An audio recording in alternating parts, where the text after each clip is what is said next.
Hey, long days and pleasant nights. Welcome back to our, what is it, 7th episode of Walk Along the Beams. We were on the last, yeah, the tower.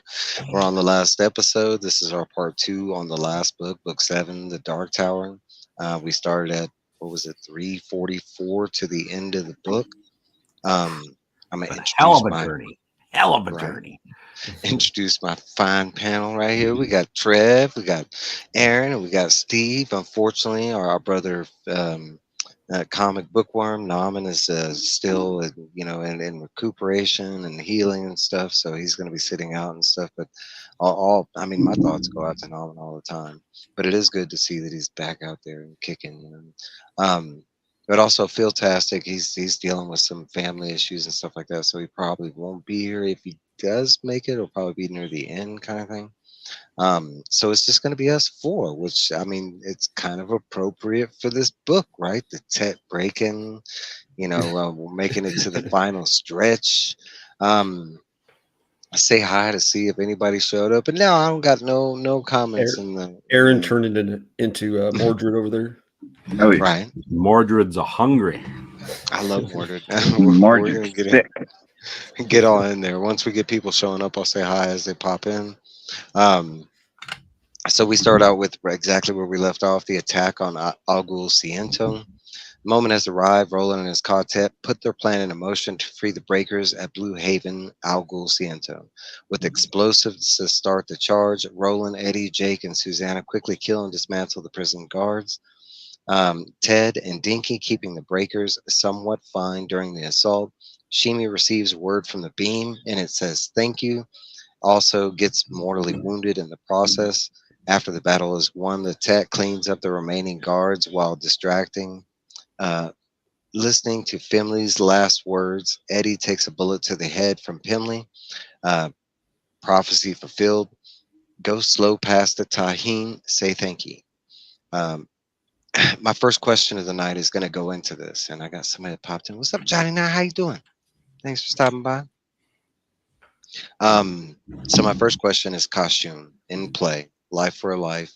Thoughts on why and Eddie, and I want to put something in there that you might have missed. This was actually prophesized by 3 different people in this exact moment where he did die.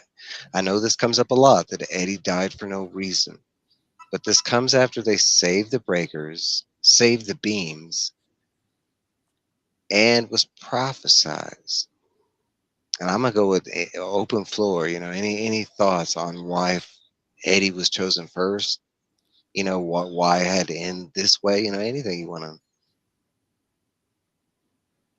to. Pow. Oh no! When I know after the fact, Eddie pretty much had done his part up to that point. I think kind of like that. I think it was because of Walter. Walter was like the Red King's number 2, and Eddie was basically Roland's number 2. So both number 2s got taken out. So what about Walter? Like the twins? There's this whole thing. We haven't talked about that. That's interesting. I've never thought of that. What about Walter? Why did Walter dying enact costume? Is it because Mordred shares blood with Roland? Maybe. Yes, sir. Yes, sir. You're talking about an anti-Ka, like bit into a piece of their Ka. Because Mordred was more like a mutant between the two, he affected both, positive and negative. Daddy from both worlds, yeah. No, but that's exactly the reason, and most people don't get that. They just assume that Walter has been a part of the quartet, if not in a negative fashion, but he's been there, right? They assume it's just because Walter's been tied to the circle. And it's not necessarily the case. It's because we got both King Daddy's son that goes after the dude. And then on top of that has information from both sides that conflict with both sides of It must information. have balance. The Force has to have balance. You want to know Mhm. my Take one, opinion we on take one. You go, we go. on the Tet? You had Roland's Tet, which is for the white. I always thought that like the Crimson King's Tet was not, because it's of the red, they're not a group. They're all single. Because Mhm. Separate cells. yeah, it's Walter, it's Mordred, it's the witch. Sayer. That's the way. Rhea. What I Dandelo. yeah. Dandelo. No, but you're exactly right. And I want to say it works like that. Think of the wheel, and if That is a good point. Roland's quartet is the outlining, what makes up the spokes, and that would be the individual cells of the anti-quartet. So, like, thinking about that going forward, like, why was Eddie chosen first out of the quartet? Remind me of Eddie's death real quick. Got I gotta shot. get back. They I they gotta get have refreshed. they have finished killing most of the prison guards and won the day at Algio Ciento. They stop and they start dismantling the rest of the guards. Susanna and Jake both are Oh, that's over, right. like, One and they're reaches up and ends shooting. up shooting them after they cleared everybody out. Well, it's I Finley. thought they saved the day, and then one of the guys that's wounded and dead on the ground reaches for a gun and shoots him out of nowhere right in the head. Yes, he does. That was horrible. They Eddie wrapped walks his over head to up, and he's just got a hole in his head, and he's still alive. I was just like, oh my God, put him out of his misery. Jesus, that's got to be killer. Yeah, that's bad. He's like, I can't see. So Eddie walks over to the Tahin, which is Finley, and instead of killing him like he should have, he decides to talk to him. Offers his last word, like, maybe a good person should have, but that's when Pimley behind him, directly connected to Finley, almost like lovers, Pimley, while being distracted, and pulls out his gun and ends up shooting Eddie above the eye. And it is horrible after that. I mean, I don't know if I wrote that down how long he stays alive for, but it's like 3-4 days. And it's also because Dinky Ershaw uses his empathy power, which should have been a clue to Dandelo, that empathy, um, that he basically got him to forget or not acknowledge his pain at all. So that's how Eddie was able to, like, stay, as long as he did, with the hole straight through his head. But part of the prophecy, one, told by Roland, go slow past the Tahin. Not really like something that you could say, like, oh, it's exactly that point. Most people will say it has no relation to this. Describe another point when Roland was around Tahin in the whole story. Now that we're done, it's the one moment when Roland's in a scene with the Tahin. And what are they doing the whole time? They're doing what they're supposed to be doing, but they are rushing around. Yeah, I mean, you got Suzanne on her trike at one point. I mean, they're all three in separate locations. Even at the point when they're putting people down on the ground, when they're double tapping, they're still separate. Roland's nowhere near him. Roland's over there talking like he's bandaging up Dinky because he got like some shrapnel on his arm or something. But he's nowhere near where Eddie is. What's up, Bethany? What's up, Glad Bethany? to have you back. No, but okay, so the second prophecy, which I was hoping, like, you might have touched base on this, but when Callahan first met Eddie, he had said to him that he would die dirty in the street. And that was actually the first thing that Callahan says to Eddie when he meets him. Oh wow, yeah, I forgot about that. Prophesized by 3 different people, and a lot of people are like, but he died with no meaning. Anybody It's ever hear anybody the ever time that he died. It's not how he died or where he they died. just But they it's the time just that he died. completed the main mission of the If you- whole quest. They I saved the know beans. it was satisfaction, and then boom. Why? He should have died during the fight, I think. Yeah, well, okay, so that's like That a would have different probably been discussion. better. Now, Yeah. Now maybe that would have worked a lot better because his death, I will say, is distasteful. It's not that. It's not. There's nothing that comes out of That's what I was Eddie's saying. death It's that just is. keeping him alive so long. Wrap up his head. We talking about wrap up his head. Give him a double tap. Jeez, man, that guy was suffering. We're gonna get to Eddie's death because technically that happens in the next little chapter. Okay, but there's some more we can talk about that because we're gonna. But no, you could say it's distasteful, and honestly, it is from a writer or reader's perspective, especially him being a fan favorite. But isn't that the case with like all authors and like fan favorite characters? I can think of like three good comparisons, like Vegeta and Dragon Ball Z, Boba Fett and Star Yeah. Wars. Like, no, there's tons of like characters that become fan favorites, and for some reason they get the worst parts or the worst ending. No, but speaking honestly, and this leading directly into King Arthur, anybody know how most of Arthur's knights perished? Anybody know how Lancelot died, his main knight? The In Lady of the the Lake same kill him? fashion. I don't know. No, Yeah, he dies in the same died fashion. serving In him, some right? bullet. He doesn't even die in a battle. He dies like Oh, in his bed, like in some off scene. It's almost in the same fashion that Eddie dies. And honestly, all three deaths that we got mirror King Arthur and Lancelot. Hmm. I mean, we're and you want to say like There's so many mirroring? different versions of King Arthur. Like, there's not really an Yeah, that's where it gets hard. original version, but like, I don't know. Like, it's kind of hard to compare that, I think, just because of so many versions. But You are true, but I would say like the one that King's basing this off of, like the Arthurian, the English, the Brixton but I know version. you're right. Like, there's a lot of Arthurs, a lot of different stories Tina, that do the same thing. come by. Kill Tina. I people mean, off, kill fan just in, favorites off page. just, just in comparison, what this was supposed to compare to, I mean, Lords of the Rings, and how many of the nine that set out actually made it to the end quest? Right at the Only the end, it's two, yeah, and just it's just Sam and Frodo. Smeagol and Frodo. I mean, Star Wars, dude, made it to the end. Just Luke, pretty much. Like, I mean, Han and Leia were there, but it's pretty much just the hero's journey, kind of thing. So, I mean, that's exactly what we got from Roland, kind of thing. I didn't expect any of them to live. Honestly, I was surprised by that. I Yeah, think that's the going census with most. I didn't. I mean, honestly, like I think when most people get into this and experiencing stuff like Game of Thrones at this point, I think that's the going census. So having them I survive mean, and King was beating it over our heads since book one, like you were saying. Everybody that walks with you, Roland, dies. Your Right. family, that's in your friend, prophecy. anyone that walks with you is going to die.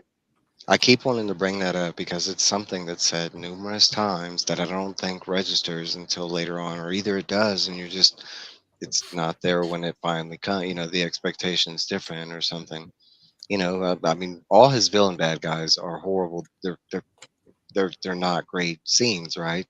I mean, um, back in Wizard and Glass with Jonas and all them, very quick and to the point. But that's not just this series. That's all Stephen King. But that's kind of real life. Being shot by a gun, there's no long dialogue that usually comes with that. It's usually they're dead, kind of thing. And if But they, on the contrary, I was pleased with book one. I was pleased with the town, that action, all that, the stuff whenever they were chasing with the muties and the spirit in the forest and all that. And then book three, I thought he did the demon bullet because it was actually four different angles of people in action from their point of yeah. view. So there was Are you quite a talking bit about that in was this going book on. that the action didn't equal those? I mean, if me, the No, action in this I one don't is. think so. You're talking about the thing under the castle, that whole scene that There wasn't was cool a for you. lot of action, but there was like different kind of like. It's kind of more like there was a lot of I'd action scenes. I'd Like, say I don't this think one this is is a is slow book. action Like, riddled because I'd say Song it of is slow. It Susanna is is slow. the slowest book as far as action.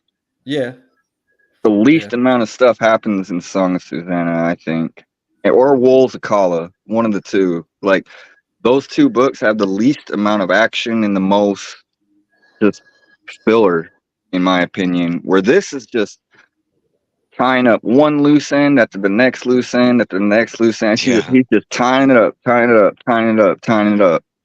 Because this one, even the way I broke it down, it's like major scene after major scene after major scene. And this one, compared to the Gunslinger was just like 4 major plot points. This one's like 10, like 12, like there's so many in there. All right, but let's get to the big one. So the Tet breaks.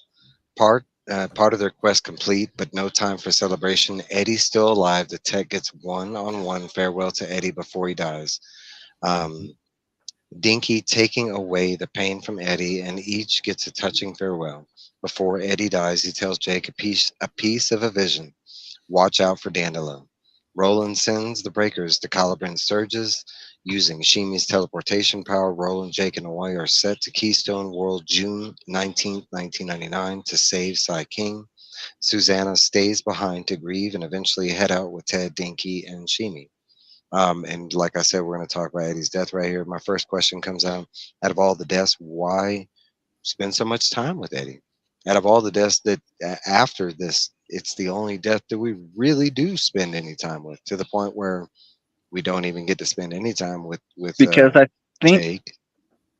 well, if you know, I'll say something. I think it's because of Susanna, because we know like Susanna's the only one left after Eddie, and so we know that Eddie is going to affect Eddie's death's going to affect her so much. We need to know every little detail about what happens throughout that time frame and how it affects her. I think because of Susanna, that's why we got a little more detailed Eddie death. He held on to that world so long that's why that bond is there, and that's why the other Eddie heard the voices. Maybe. What you got, Steve? Nothing.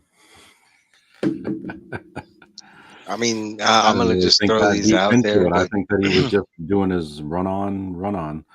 What do you think, Mike? I'm just gonna throw this out there, but I mean, King knowing that Eddie's a fan favorite and has to kill him. I mean, first, second, we get to spend a lot of time with Eddie relation to like him being the most and first drawn into the tower, maybe. Out of the quartet, even including multiple versions of Jake, he was the first one that held the addiction of the tower, just like Roland did. Also, the first one to come through the doors to actually trust Roland. We've kind of spent time with Eddie longer than any of the other characters too, because like you were saying, Jake is a third version, so it's not really the original Jake. And so yeah, we just spent the most time with Eddie. Yeah, but you can't credit that because of the fact that all Jakes had all their memories and knowledge. Like he knew all. That's true. They were all connected. Like, yeah. No, but it is the same. I mean, we spent way more time. Roland spent way more time with Eddie than I would say any of the other TEP members, maybe minus Oi. That one I'd have to go look into. But no, I want to say Eddie, and that's part of the reason And also, it's just the breaking of the TET. It's the first break. The first of the first folk to snap. Eddie was the only one to really save Roland's life too, actually. And the only one out of his current TET that has ties to a previous TET member. Never said Jake reminded him of anybody. Never said Susanna reminded him of anybody. But Eddie was the direct twin of Cooper, remember? Yep. Everybody has. What were you going to say before that, Trev? No, I said it. Okay. Well, most have the twins, but then when one twin dies, usually the other one follows suit. Mm-hmm.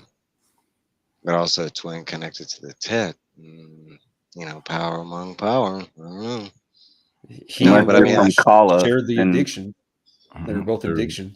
There's more worlds. That's why I think that's one reason for the explanation of the vision, because he's so connected to the tower and we'll get there with the others. But that's why I think Eddie received the vision of the tower, because anybody could have received it. I mean, not Susanna, but Eddie, Oy, they could, any of them could have got the Dandelo thing.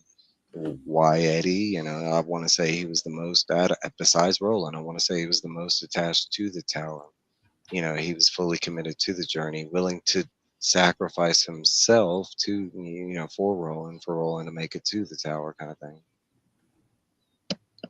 All right, so we're going to move on. A whole new sub, like, I don't even know what to call it, sub chapter on chapter. This one is in the haze of green and gold. Vest Kagan. We kind of mentioned this about the creator, and we're going to get into it. Mrs. Tossenbaum drives south.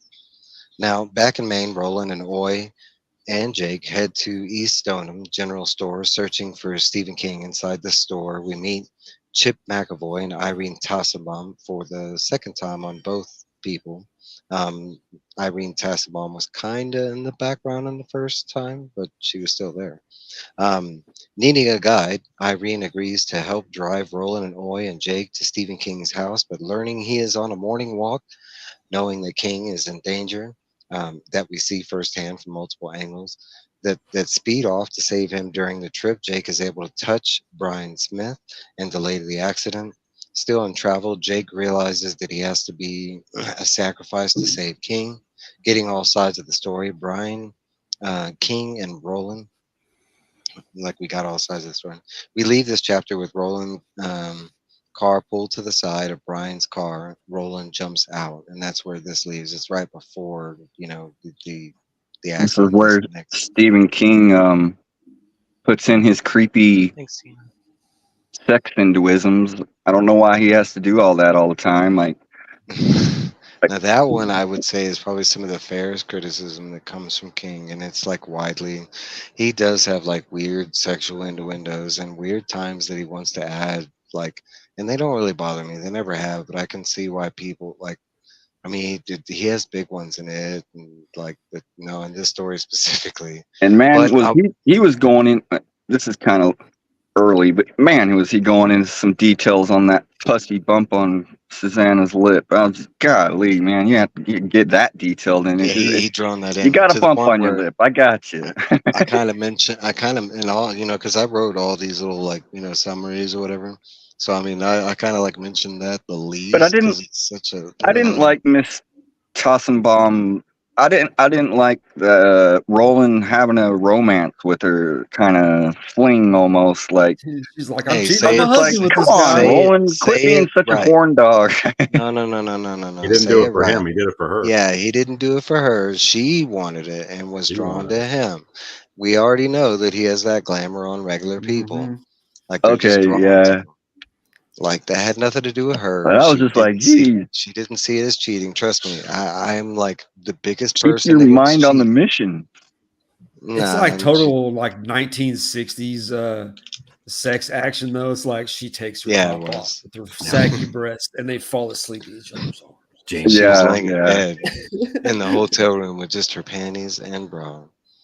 Um, Lots of descriptions. Yes. I do like, okay, so, and you talk about backstage about all the new characters, but like I do like some of the new characters we get, like Irene. I do like her addition to the story, like her eagerness to help, like her like not knowing how to drive clutch because she's like rich and uppity, and then all of a sudden getting into it, and then she's like, you She's know, looking by the at time Oi like, what kind of dog is that? It's like, yeah, Yeah, but did you guys catch what her husband does for a living and who she represents?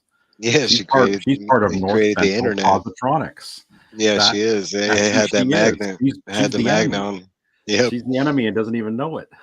had the magnet on the fridge. But due to this interaction, we saw that they might have changed. You know, her, like her husband's outlook in that company or whatever. She threw the Changing magnet off the sides. fridge or They're whatever. jumping ship.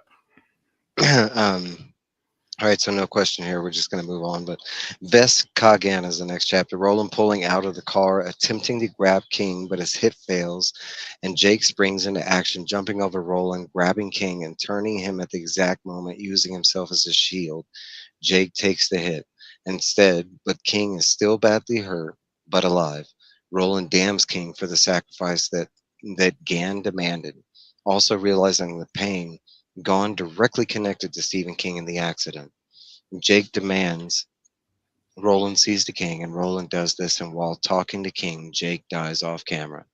Roland, this time taking no chances with Stephen King, and hypnotizes King, demands the story be finished, that he listen to the whole song and the entirety of the song, learning that King is not the creator but Beskar Gan, Gan's navel, basically a muse of the story. Um, Telling the story of the tower, Roland tells King Brian to forget their part of the accident, meaning he wiped Roland, Jake, Oi, them that part of the story.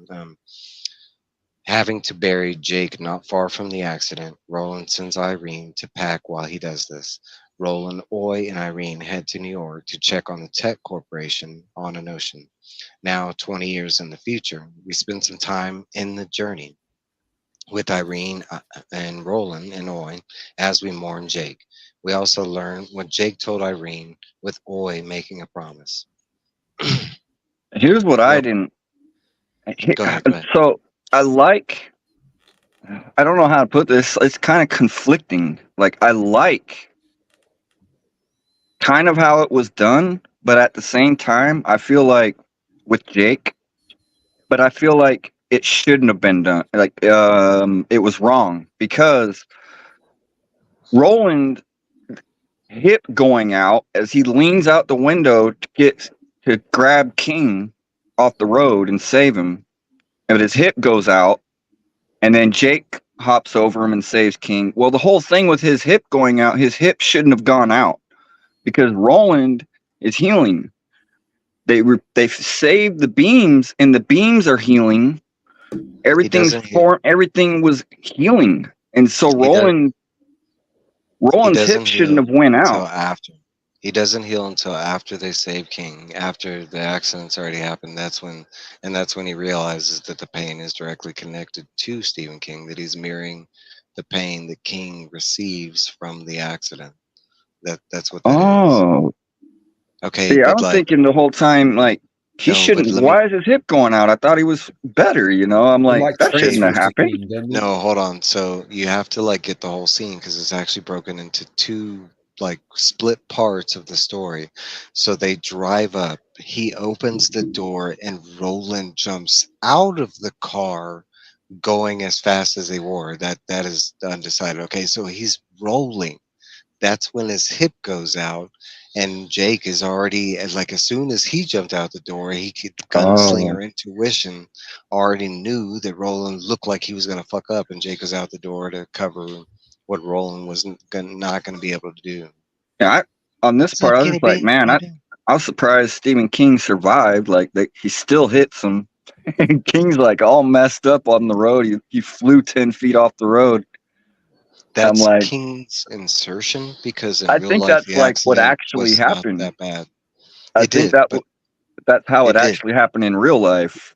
It did from like both sides. Okay, so in real life, and this accident happened in real life, the real man's name is Brian Smith, and he through police investigation and the interview that he had with Stephen King, this is how we know the exact events leading up to Stephen King, to the point where that's exactly what happened with the dogs. Oh, he's leaning in the back trying to feed the dog or something, and it causes him to swerve. That's exactly what happened in real life, and like the only thing that King added was Roland. And the guy was just an asshole. He comes back, or he leaves and calls the cops, but then he comes back and he's just like, "Hey, how you doing? Oh, well, I called for help." In real life, he tried to change the story, and because there's a lot of okay, so like you have to remember Roland, and so that's the fantasy part of it. So if you think about it, this guy just left King there dying, and went to like one store, didn't stop, like, and then went to another store, and he was like, "Hey, there's some guy that's hurt back there," and didn't tell him that he hit him and stuff. And then he goes back to the cops and he tells them, "Well," and that's when he kind of half tells them the truth. I think the truth came out like a week later or something like that. But like, and I told Trev behind the scenes, King did not sue this guy. You know, like I think that was part of like him adding the ability to add his story to the Oh, I was And wondering, like, did the guy go to jail? What happened in real life? he I did. wonder. He did, and called, say thank you. Caught up with this dude, and about a year later, caught another accident where he didn't survive this time. Oh wow. And I want to say this was like his 8th major car accident, and they were still letting this dude drive around, and that was before he got into the accident with King. There's That's a how trial Jeez. now lax. in the That's how courtroom. lax it was. Just yeah. Um, so moving on, and if anybody wants to put anything, I mean, And there's Jake's for death me. was just so sad. I thought it was done well. Like it was sad. Like this time it was sad. All the last 2 times I was just like, okay, character I'd died. like But this I'd time like I to was like, man, I'd that's like pretty I'd impactful. like to remind I'd like to remind something that a lot of people forget, but glorious purpose and Ka is a wheel. When Jake came into this world, how did he come into this world? Through death. And how did he die? Run over by a car because he was pushed. Yeah, the same way he came in. Full circle. But there shouldn't have been a car in his world. Like the whole Stephen King thing. Let's go back to the real world, inserting my story into the story, and we'll kill Jake off that way. It's like he didn't even die on the quest of the tower. Is the way I look at it. His death wasn't even on the quest of the tower. Not originally, but technically this quest kind of got defined as we went along. Even by Roland standards, he had set out in search of the Dark Tower, and then it turned out to be this, and this, and that's kind of, that's in some forms, that's real life. You set out to fix a screw and then realize that you need a different screwdriver, or, you might have a plan in motion or a goal intended, but along the way, and I want to say it's something like that. And for me, finding out that this dude, the reason we know the story of the role, the reason why Ka is directing any force or form towards Roland and his quartet is all due to King, him not being the creator, but telling the story. That the whole thing with time moving funny, it's because you're closing and opening the book. That's the reason time is moving funny. That's the only reason. And it only happens when you're closing and opening a book. It happens with every book. You just don't think of it in that Oh, concept. yeah. You just don't think of it in that concept. If he's in a loop and he's being told a story, you have to think of it in that context. So time would be moving funny every time you close a book. Every time we opened a story and Eddie, there was that conversation with Eddie was like, man, it feels weird. Like we've just been sitting around doing nothing. You were. You were on a bookshelf in my house doing nothing. So Midworld doesn't matter at all, pretty much. No, Keystone. Okay. Midworld's just contained within the story, basically. Um, Technically, that's where it gets a little muddy because you have like Midworld, Endworld. Like, I want to say they're all on the same planet, like they're all in the same world, but technically, the way the book describes it, they all could be separate worlds themselves. And Roland was just traveling through stories. One character that moved from Wizard of Oz to The Stand to The Shining. So that part, I think, like he left some of these things muddled and not so well explained. But okay, so in the main sense of Puts a stuff, you have different. Keystone Earth, where the rose exists, and then you have the key world, and that's where the tower exists. So technically, you have two main axes and not just one. Like the tower has to survive, and the rose, which kind of represents the tower in another, has to survive. Let me ask you a question. Do we have any? Is there any evidence of anything going wrong in the real worlds, as far as what's going wrong in Midworld? Like, Well, does the every Dark time they Tower take down a affect beam, there's an anything earthquake. besides Midworld? Are you talking about like do things in Keystone Earth affect the Dark Tower? Like, If the Dark Tower fell, would it actually affect anything but its own contained universe?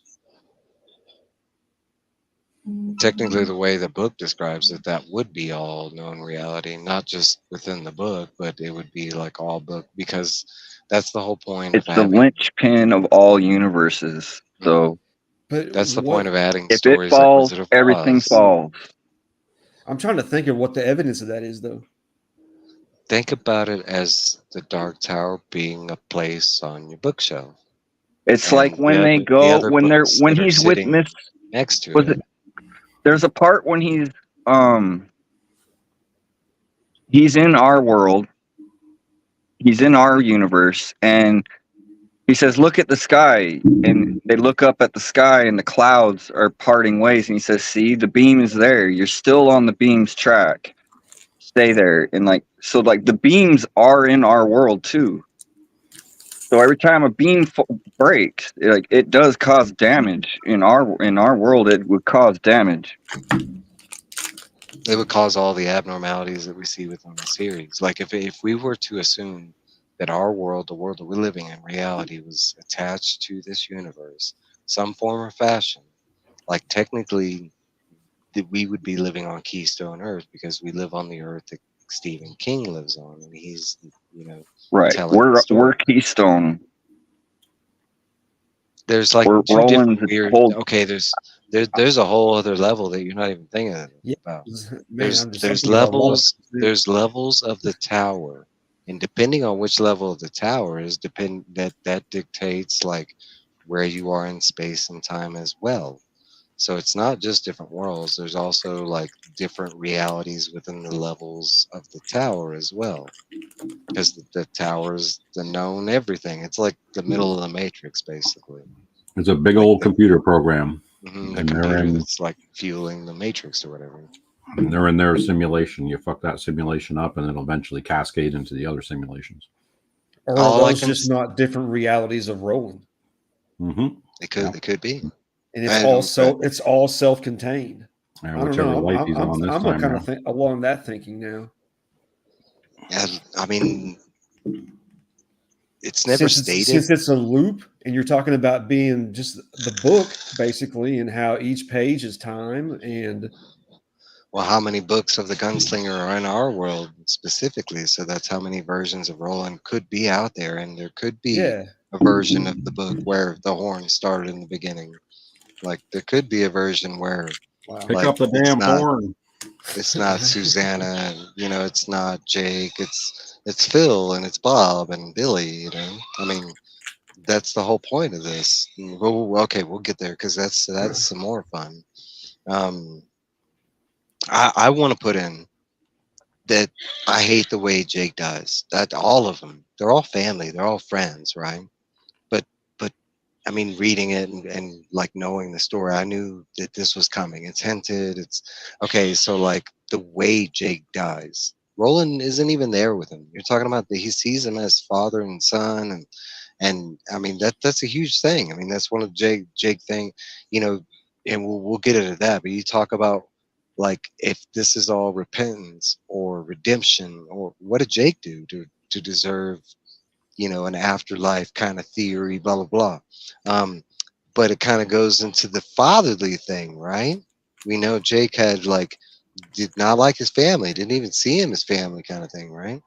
And we get this whole scene where his father loses his son and is told to go with Stephen King, and doesn't even get to spend any moments with Jake in his death. He dies off screen with Irene and Oy, which I love that he dies next to Oy, and I love the promise that Oy makes, and I love that we get a lot more of Oy's thoughts and stuff into that scene.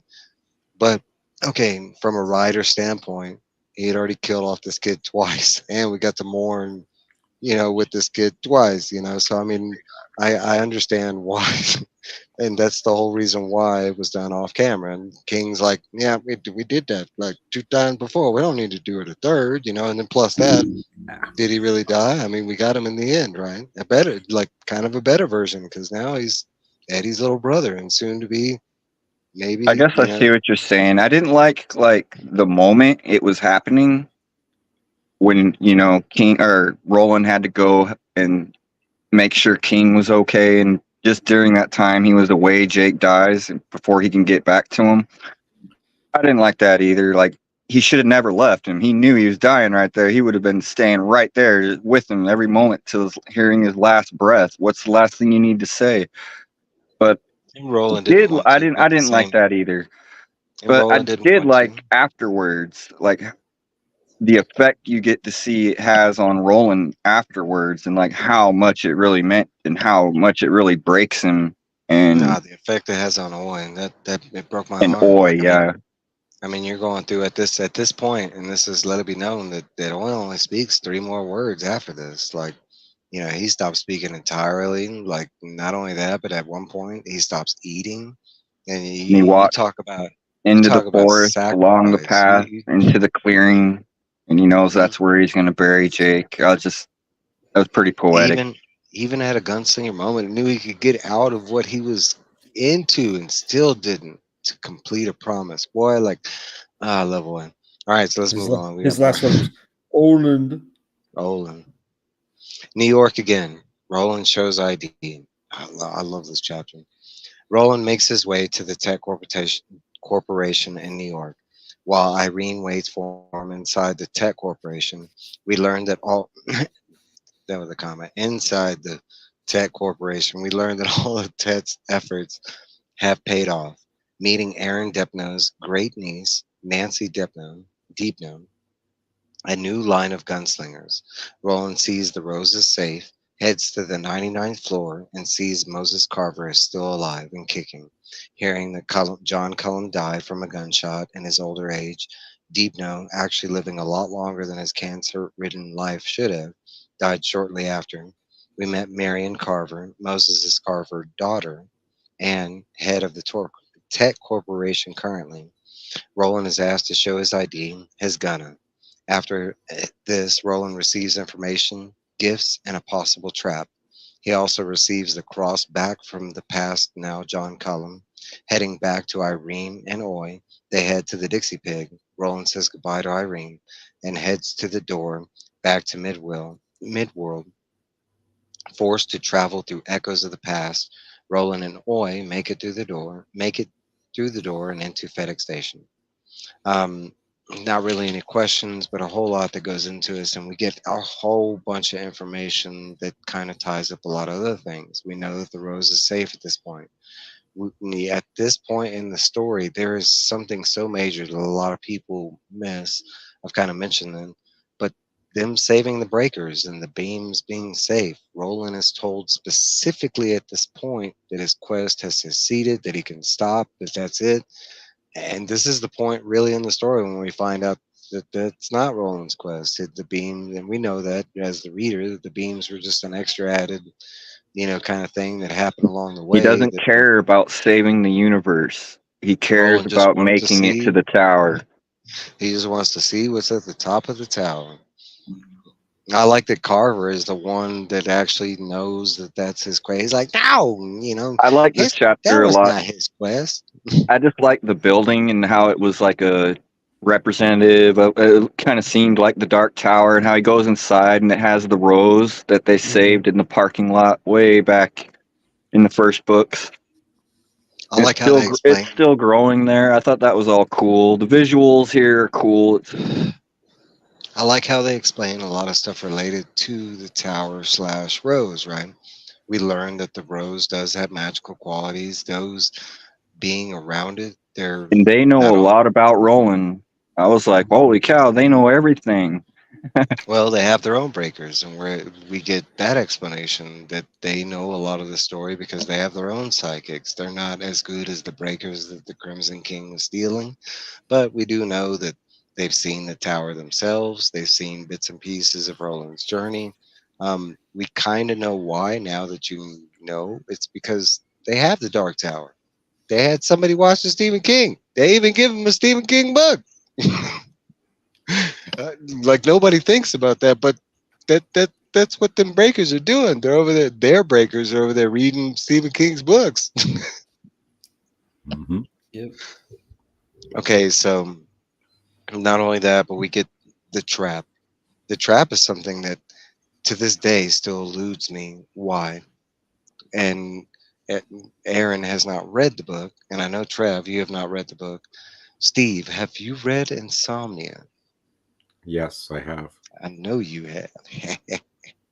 Okay, why is insomnia seen to be a trap? Now, us knowing the story and what really involves, and it is tower related, but as far as like It it has my involved, curiosity because I'm like, geez, something bad must have happened in Insomnia. Now that must have ended in the way that I think Stephen King usually ends it, in a darker tone. Because for Patrick Danville to end up in this story the way he did, I was like, what the heck happened in Insomnia? Because that had to be horrible.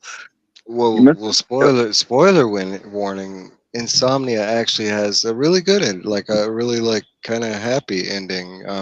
really Like, yeah, especially compared to the whole book. And this is one of Stephen Yeah, it King's big does. books. Now, let me describe what this book is about first, for those who don't know. It's about a man who loses his wife. I think it's his wife, and he starts Yes. Yes. suffering bouts of insomnia. Mhm. While he starts, the longer the bouts of insomnia go through, he literally starts seeing stuff. And that's kind of when the story unfolds because he realizes there's a whole nother world like under his eyes or whatever that you can only see when you're going through insomnia.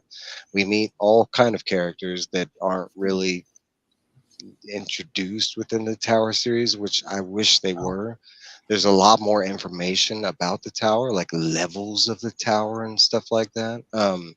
But basically, at one point, the story is about a guy that's trying to bomb an abortion like rally, and that's the whole plot of the story. Is these two major characters, the main guy Ralph, I think his name is, and like a girl he picks up along the way, and they're trying to stop this guy from bombing the rally or whatever. And Yeah, this one Patrick senator during is coming to town, and the senator is they're trying to oh bomb the rally when the senator's there.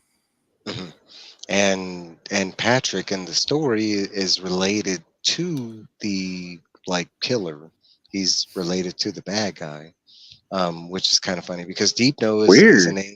is a name that we know, right? And Deep Know that we know from the Tower series is a good guy. Aaron Deep Know, he's one of the new gunslingers, right? The Tech Corporation. No, but you Hmm. do find out that Aaron Deep Know's brother, and this is kind of told in the story, was not the greatest of guys, kind of thing. He led a different life, even to the point where his niece knew that his uncle wasn't that cool of a guy and went to go live with Aaron Deepno at some point because he was just a better person. We know from Insomnia that he was not a good person. He was a bad, bad man. But Patrick in that story is a little bitty baby, and that's when he gets kidnapped, though. But Crimson King is a predominant character in that story. He's the So I main bad was guy. wondering that because they alluded to it in this book. How old was Patrick when he got kidnapped in Insomnia? Well, we're going to get in there because a lot of people miss that point. But how great is that to learn why paper is so scarce? But we're going to get there. We're going to, because it actually has a moment that does tie into the series that we've been through, and it's really kind of a guesstimation on years on when he does get kidnapped and ends up in Midworld. But all the signs are there, kind of thing. You just got to put them all together. But let me say hi to some people because a whole bunch of people just popped in. I saw Will first. Where is Will? Pain. The tower. What's up, Will? We got Tower. Phil right after him. What's up, Phil? First Phil. And we Me got too. Christina. Hey, Christina. I think that Books might with be Crazy okay. Lady B. All right, well, let's move on because it basically we're still on Jake's thing. So they make it to Fedek. Two views. Susanna, waiting in Fedek, finally sees the door open and Roland and Oi come through. No Jake. They head a little inside Fedek, and Roland and Susanna fill each other in on what happened between their separate missions. Um, Susanna tells, and we also learn at the same time of Sheenie's death, that small little beaded wound that he got on his foot and end up, being the death of Shimi, poor Shimi. And we talk about deaths that didn't deserve that. No, Shimi is the death that didn't deserve the way he died. He dies off camera. He's not even there with them. Shimi, I mean, Shimi was there for me from the first book, you know what I'm saying? And he ended up being like such a more major character towards the end of the story. And a lot of that you're missing from the comics because they do go in a lot more, like when the parts that were missing from Shimi Jimmy's story. has a whole thing called Shimi's Tale, and Hmm. it's basically like a whole chapter. And yeah, Shimi was To me, he's a death that's just not he. warranted. Like, why couldn't he have gone on with I the other think he's Rangers? like Jake's twinning. Like Shimi was like like Jake to Roland.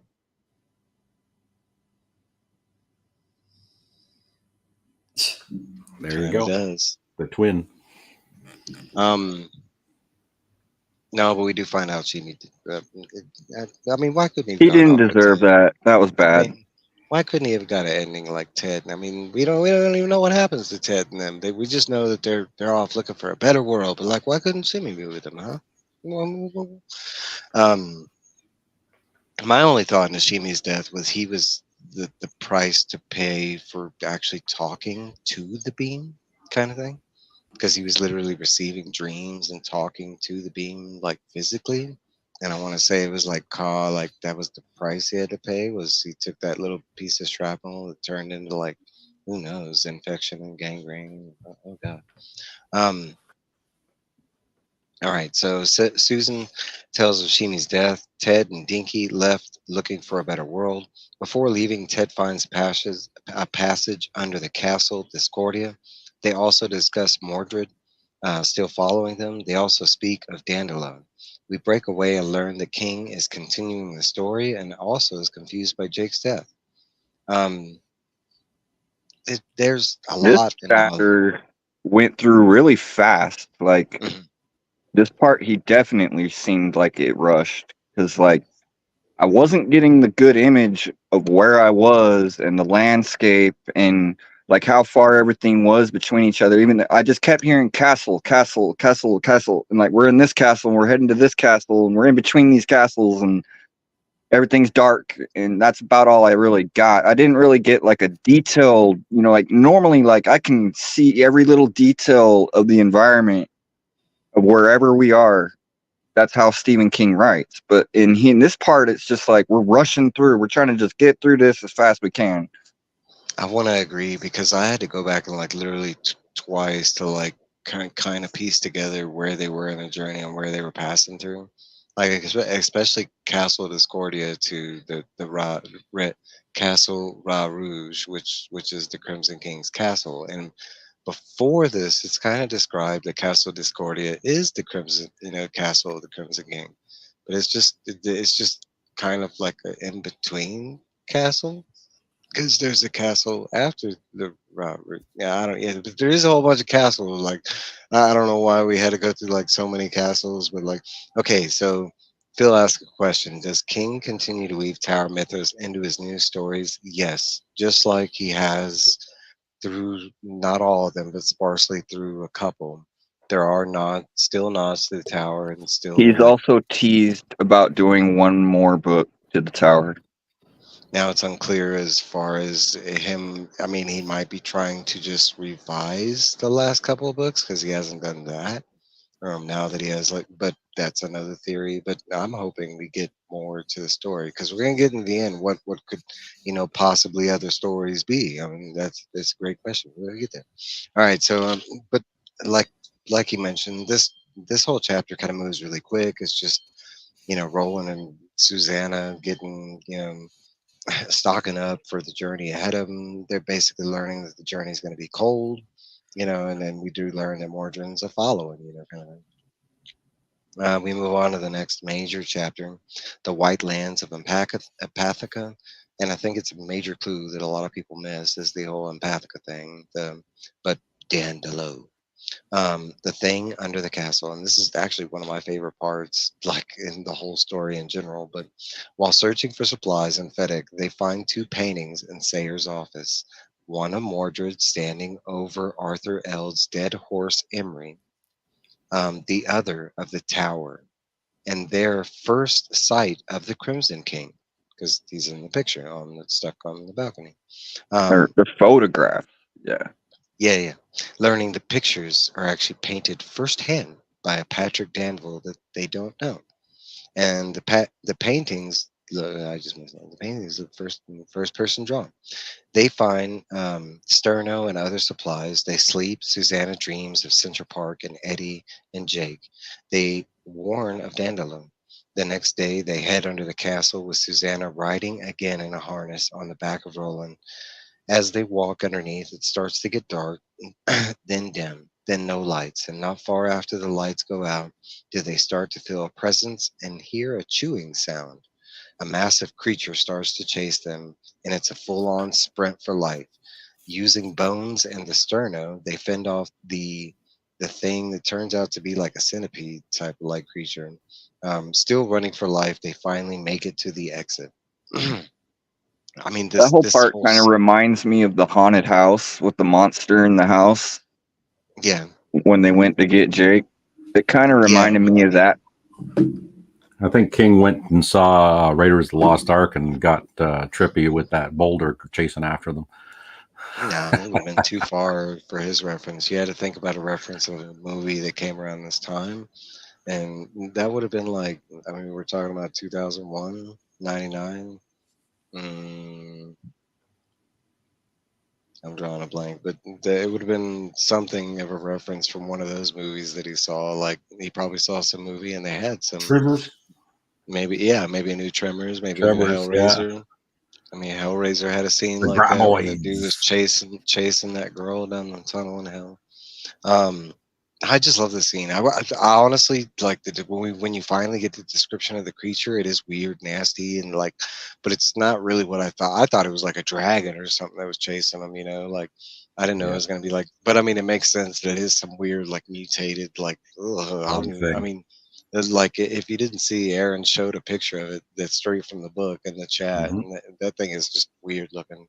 I don't even know how they like drew it from the description that It's King got gives us tons because of it's vague. eyeballs and teeth and tentacles, and It's I thought albino of a and like Marlboro off of Final Fantasy.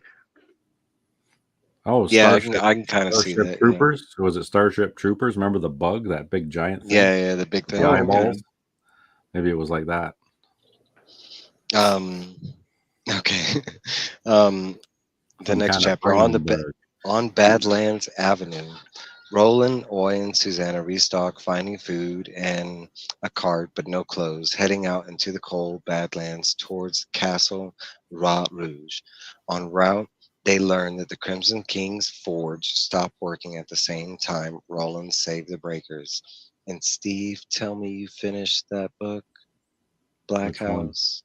Black. Yeah, I just finished that one. That was actually really well done.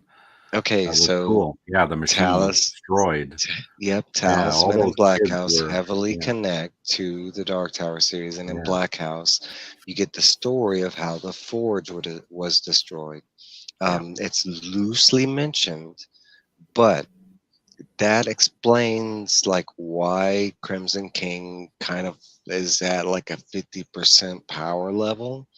It's briefly mentioned in this, and so for a person reading only the main story, it makes no like it's just something that they threw in a one-line thing that like Roland realized that when they were no Susanna realizes when they're walking closer to Castle Rouge that the red eye that should be on, like the Eye of Sauron, isn't on, and Roland realizes that the forge has been destroyed. They don't Hmm. know exactly why, and blah blah blah. It's not mentioned past that, but reading Talisman and Black House, you learn Yep, that another quartet exists, and that they were the reason that the Crimson King's forge had been destroyed. yep. What Um, was his forge? Is that just where he made all his weapons? It's sort of like basically his part, power plant. It was like a big yeah, power part plant that like was all his operated by all magic, these kids. All these Okay, kids that were stolen all from his our universe. all his all his fire. all his magic, and then all of the like you mentioned, all the equipment like bombs and stuff that he was getting from other worlds, that kind of stuff was all in his forge, and he lost all that when Jack Sawyer and his crew rolled through and killed it. He used um his psychic but powers the and destroyed the but thing. so that goes into a half explanation between Insomnia and Black House. With Black House, they lost the Forge, but before that, we had Insomnia. We got to see a really badass version of the Crimson King and what he could do at 100%. After losing the Forge, we actually got to see what the Crimson King was at, like at 50% level kind of thing. He had already been damaged by the time Roland gets to him kind of thing. And not only that, but he damages himself, we find out. Okay, so the castle of the Crimson King. Although the castle's supposed to be vacant, Roland warns of a temptation trial, and we get to the first of 3 trials.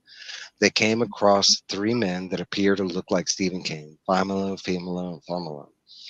Given tons of information and tells Roland his quest is complete and warns if he continues, he could give Crimson King exactly what he needs to win. Both Roland and Susanna see the trap, kill Phimalo and Femalo, leaving one alive, Phimalo, but they're basically all the same. I really like that character. He's just so Yeah, me too. unique. So they do leave one, and he's a Hume named Robert Stockwell. Previously, he was considered the Crimson King. He's called his number 1. Okay, but let me clarify. Walter was Crimson King's number 1, but he was his general. This guy was like his number 1 as far as at his castle, basically like a maitre d' or archbishop. Let's just say that. But where was I leave off? Previously, the Crimson King's Archbishop sees he was using a glamour to conceal his real appearance. He leaves him alive and with a message from Mordred. Mordred comes, kills him. Roland and Oy and Susanna continue towards the tower into the Snowlands. A lot can be said by this. I love this part. For me, this comes out of left field. It's not exactly what I would expect to be at Castle Ra Rouge. But once we find out like the whole story about the prophecy and how like the Crimson King swallowed the spoon, which I need to see that. I need to see like a live action version of this dude trying to swallow this sharp spoon that impales him from the inside, and supposedly he becomes undead. No, but there's a lot they tell, because that whole part is like it reminds me of something from my childhood, and maybe some of y'all had the same movie, but Labyrinth, and the whole door that one told the truth and the other one didn't tell the truth. That's what Femalo, Phimalo, and that whole like you didn't know whether they were telling the truth or and you do find out that they only had one lie, and it was the lie about what happened to his number 1, that he killed himself, and he didn't. Yeah, very cool characters. Femalo, Famalo, Falavalo. They were I cool. feel like they could Shapeshifters. I like from a distance they would just form and become one. That you would think they were just one person. Like it was just weird how they did all that. I thought it was cool. I'd like to see that live action. What were you saying, Trev? I forgot. And they were okay, to clarify, they were 3 separate people. Like that, they were all assuming like they all did look like Stephen King, but they were all like after they shot him and killed him. When they looked over at their bodies, there were like they were just old like looking people, all 3 of them. Like I was surprised. Mordred, after absorbing all these people and all their memories and stuff, that he didn't really evolve. He was just hell bent on killing his dad. And okay, after so all there was one part where it talks about Mordred, or something was saying like, "How come I don't? It would be nice if I could absorb his powers if I eat him."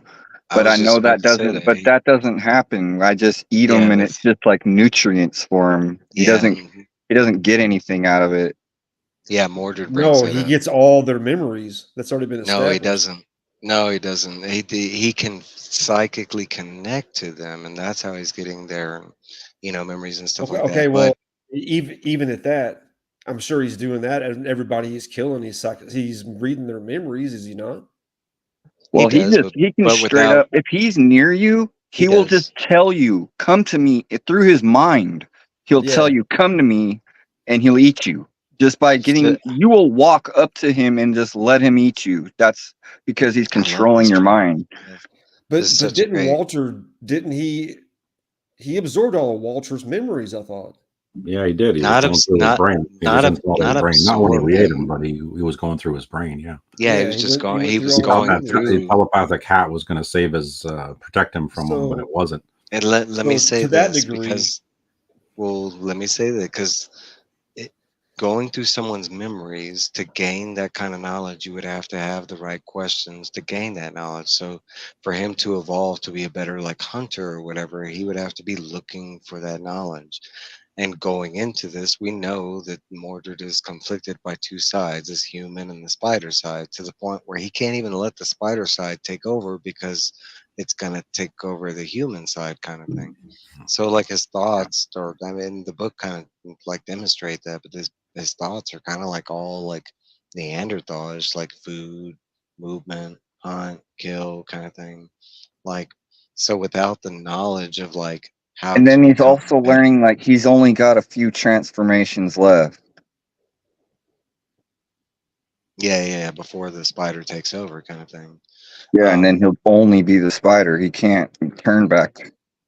Because that's not established at first, but when we get to the end of Mordred, that is exactly what's happened. Is eventually, if he would have stayed alive, eventually he was going to go full spider and never go back to being human again. Like and that was gonna, Mordred how Because did knew. he know that? once you go spider, baby, you ain't going back. Um, what was I gonna say?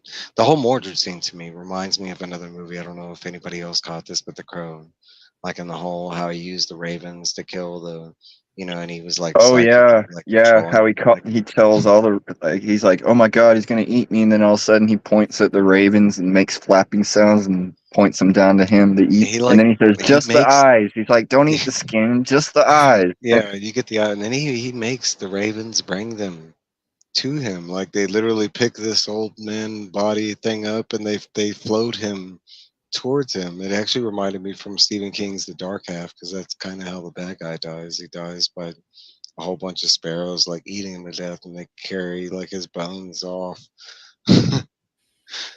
No, but I liked all that and stuff. Like, I mean, this scene to me, I love the scene with Phimalo, Femalo, and the whole like deception, the whole like Susanna being tempted due to the cold, even though they imply food, but not so much the food. She kind of dismisses that real quick. Like, we got a whole cart full of food. Why I keep thinking about And the it's food? actually a basket full of snakes, Snakes. or Yeah. half dead snakes, like Yes. rotted. Most of them already dead. Yeah. They had been in that basket for so long. They just starved or whatever. But there's okay, a lot of other stuff that's only described in small description, but the tower's poison. Like that dude living there, he only had so long to live because like when the Crimson King did that whole spoon thing, it said that he destroyed all his toys. He killed all the Merlin's rainbows. He destroyed the last five that he had. Like he ends up dispatching his army. He kills all his servants, and not just at Castle Rouge. It like all the way down the line. That's why the Dixie Pig was empty. Um, like it explains so much that you don't think about, but it's all because he went nuts, and only because Roland and his crew showed up, freed the breakers, and the beams are safe again. And then this guy's all thinking like, crap, like I got to get to the tower right now because Roland, he could be in a car just driving to the tower. He could be in a plane. He could, I mean, so he starts doing all this stuff in a haste to try and get to the tower before Roland can.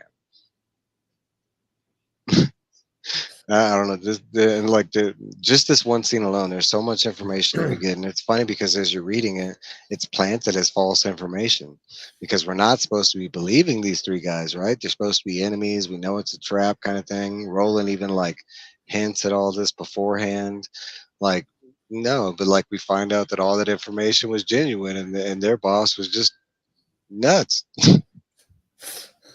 It's like I wanted them to battle through all those castles. It's like this dude went crazy and killed his own guys. So thinking about okay, so we move on, and this is a fan favorite chapter, and we're going to talk about this little chapter a little bit. It's called Hides. Heading further into the snowlands, we are heading for the land of Empathica. Roland and Susanna hunt deer and make clothes for the cold. Susanna has another dream and is told Roland must go to the tower alone and to also watch for Dandelion. This one is a fan favorite because you talk about it being out of left field. It's just Roland and Susanna and like, hunting deer and eventually making clothes and um, thoughts on why we needed this chapter here and there. You hear all that, Trev?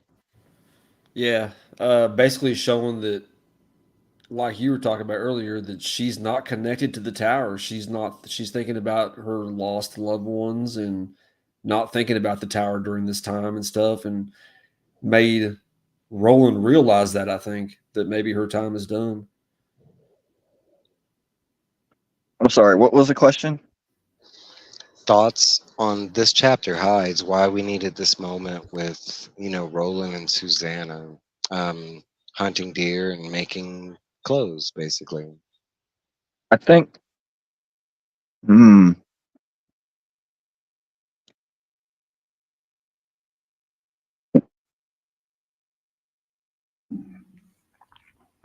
There is a purpose to it. I would say that, like, I'm sorry. I'm trying to think.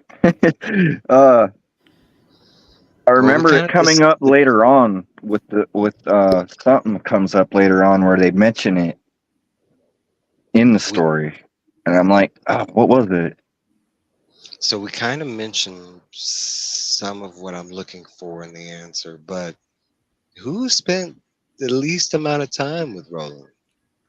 Yeah, like Susanna hadn't really And spent one-on-one and time with because she'd been with Eddie, so attached to Eddie the whole time. Or and out of the spying. And whole journey, who hasn't been tower bent? she has. She didn't care about the tower.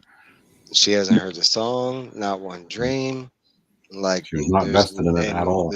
in this whole series, there's never been one time where she had the addiction that the other three have. Mhm. And Oya is kind of like a shade of gray She's because been able to resist it. She's And she got always enough kind of been able power. to resist the calling she of the tower. actually even quantifies that by falling back on fair form religion more than Ka. She kind of falls back on God versus, Gan and Ka and all that kind of thing. Mhm. Um, Is that because she's a female? it could be theory. I would like that not to be, but it could be possibly, but maybe not like in a bad way. It could be that I think okay, so we'll get there in the end once we get to like the conclusion or whatever, because that could be like why she's chosen versus the other three kind of thing. And not in a derogatory form. I don't think so, but just because of the social status that the gunslingers and the tower. I mean, because there is a social status spread throughout. Um,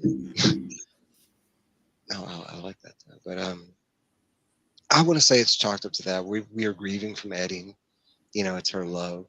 I want to say, from a reader's standpoint, it's the one character that didn't get to spend the most time with Roland. She's either been split between personalities, kind of hated in some regards by tons of characters as Detta, which I love by the end of the story.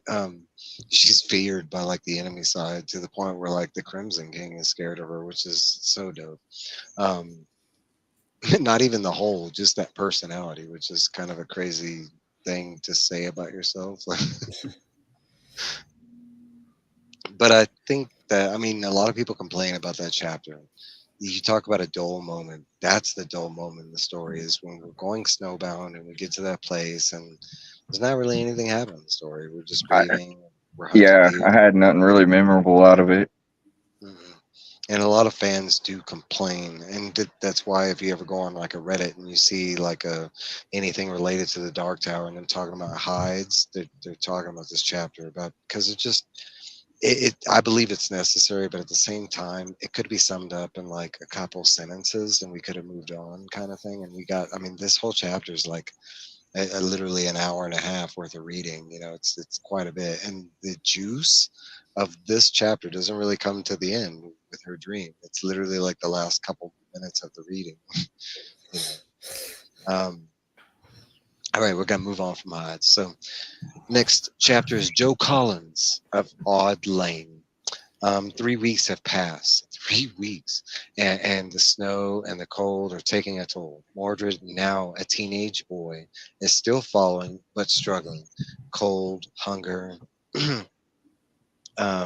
They finally come to the road in a very small town, freshly plowed roads, and a sign reading Odds Lane. With a plowed path directly to one home, they meet Joe Collins. Finding out Joe is a comedian. Um, there's also a horse in the mix. He's got a horse there. I didn't write that in, but he's got a horse there. They are treated to dinner and a show. Laughing their sorrows away, Susanna hits a bump on her lip and the spell is semi-broken. Going to the bathroom, she unravels Odd Lane being Dandelo, an anagram. One of the hidden riddles that goes on for quite a while that I myself could not figure out. I am not good at anagrams at all.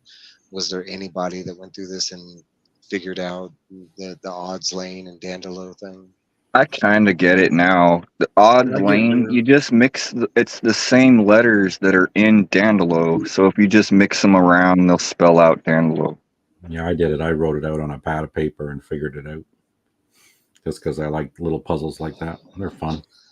This is one of the riddles that when it came up in the first time I read it, I was like, I didn't get it. I knew that there was something off about Joe Collins and the whole thing. The second Roland was just excessively laughing at semi-funny jokes. That was all like inexpressive jokes that he wouldn't have understood, right? Because they were all like based in America kind of thing.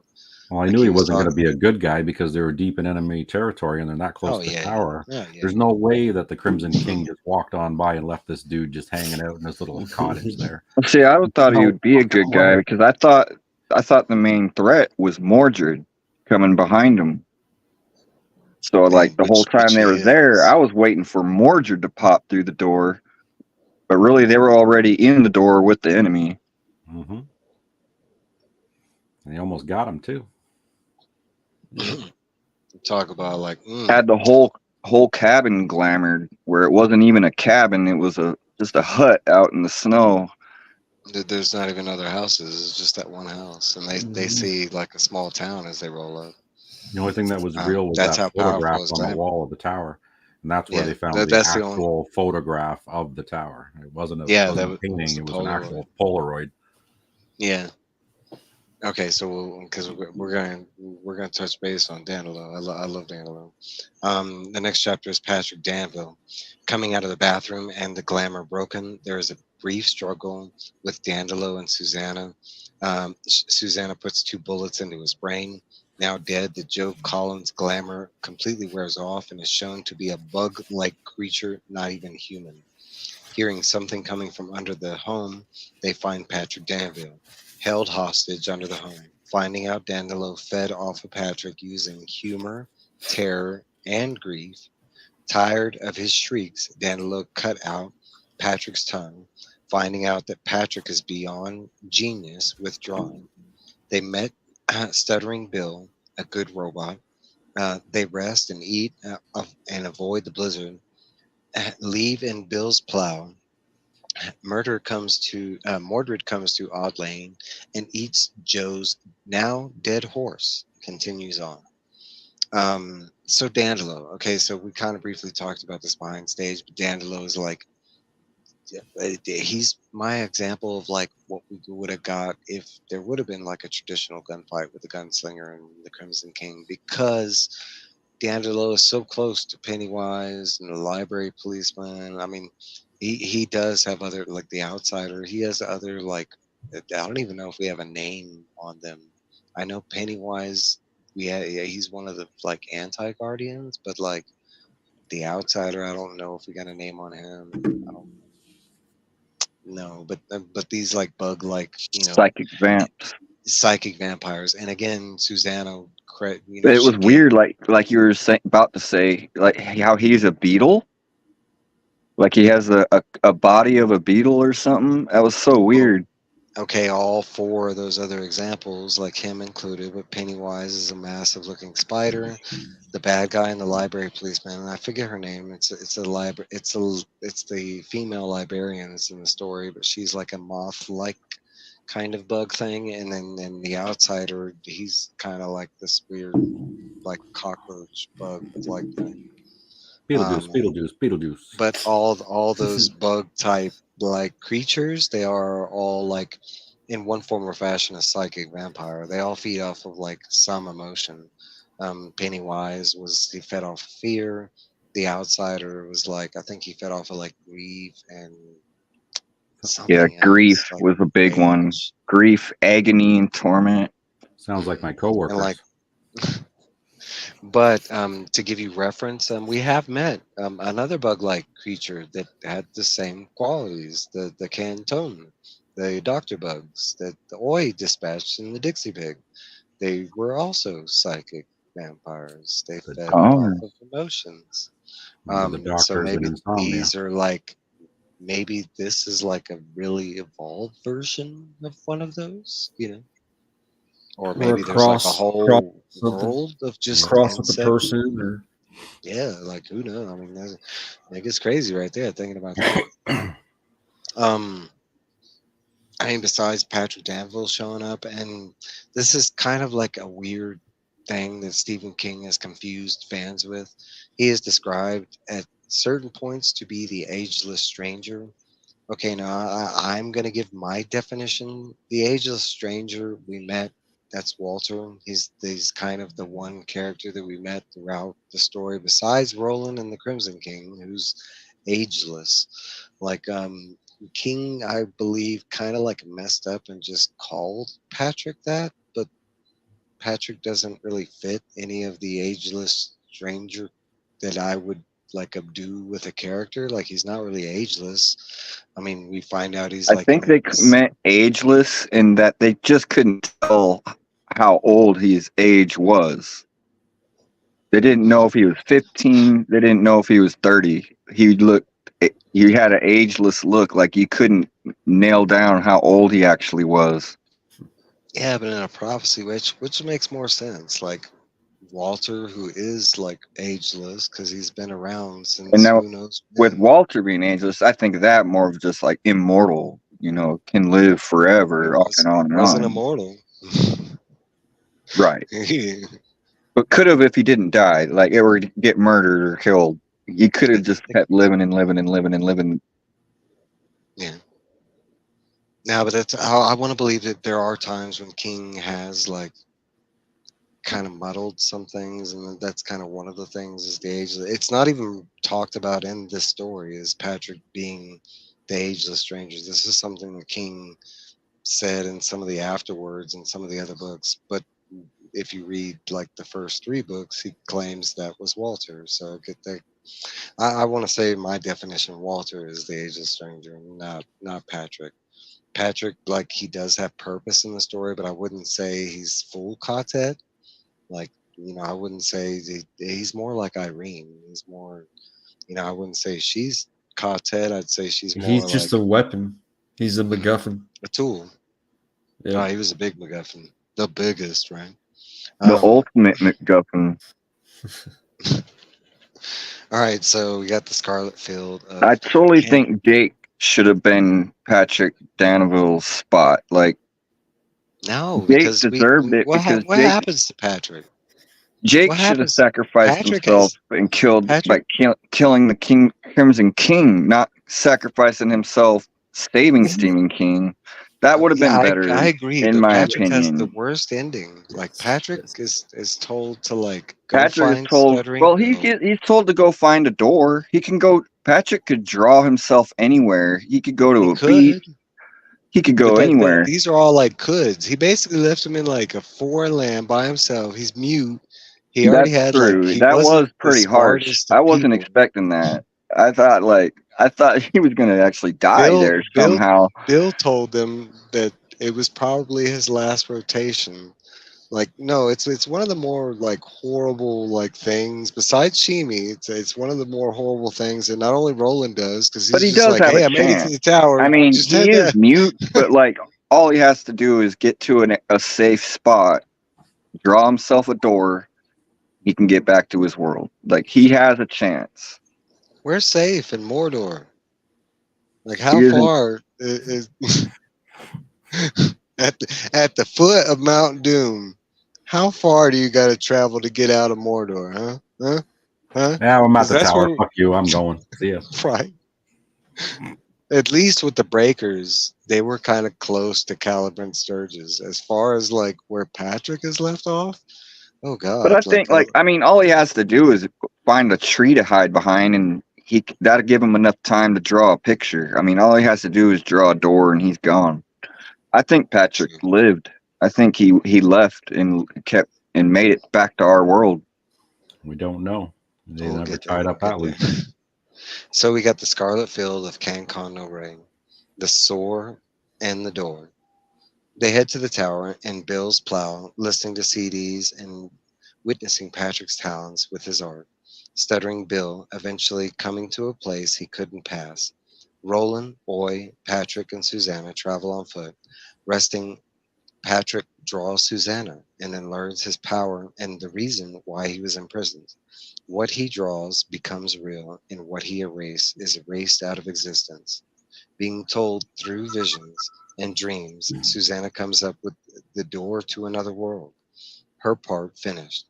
Patrick and Oy are given a chance to go with Susanna. Both choose to stay. Susanna went through the door, and now Roland alone with Oy and Patrick. Oy not speaking and eating at this point. The tower sings to Roland like ever before. I love when Mordred is just like reveling in the fact that That's nobody the would next go chapter. with Susanna. He's That's just the next like, chapter. haha, you ain't got no. Oh, yeah, I'm sorry. That's just a little further, but I was just. No, but that is a good part though. But like, and it just adds to my love of I thought it Mordred. was weird. Like, I thought somebody would go with Susanna. Like, I did think it was kind of harsh.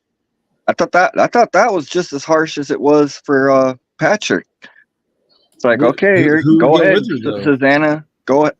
Good luck. Like, you're off on Okay, your so own now. If Oy would have left, Roland probably would have died by Mordred. If Patrick would have left, he wouldn't have been able to get close to the tower. Like, I mean, yes, but okay. On another note, we do know Susanna's like what her ending, and we do know that besides Patrick, they're all there, even Roy. So, I mean, Is anybody wishing that she asked Patrick to draw her legs back again, so then her legs would become reality, I and then she kind could of I had thought that. about I it. thought about that. Like, I I come kind thought of on. about thought. that. You go I as thought about far as you Roland's can on hand the too. goddamn door. I Give thought me she my was damn gonna come. legs back. I thought she was gonna come through the door, and they were just like magically gonna be back or Yeah, whatever. Like like draw her damn legs back. Because I thought that's when he was trying to figure out the height, and then I realized they were talking about the damn door. I thought he was trying to find out the height of her so he could draw her legs back, and I was I like, did too. I thought that hoping, I was. was praying for that. I was like, draw her legs, god damn it. Or That's just draw a lazy, weapon. right? I like being in the dark. Like Roland pulls out this freaking huge ass gun.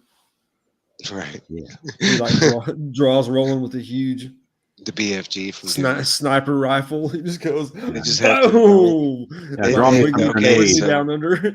Draw me a so rocket they could launcher. have used Patrick. He could have used Patrick in all kinds of ways. But like you talk Uh-huh. about the conversation we would have been having if that would have been like a known thing. I didn't know. Okay, once we learned of Patrick's powers, I feel I like didn't. there should have been some limit to his power. Like, I thought that was just a little too MacGuffin-y. Like, there There was a should have limit to his been a power. limit. They only had the one eraser.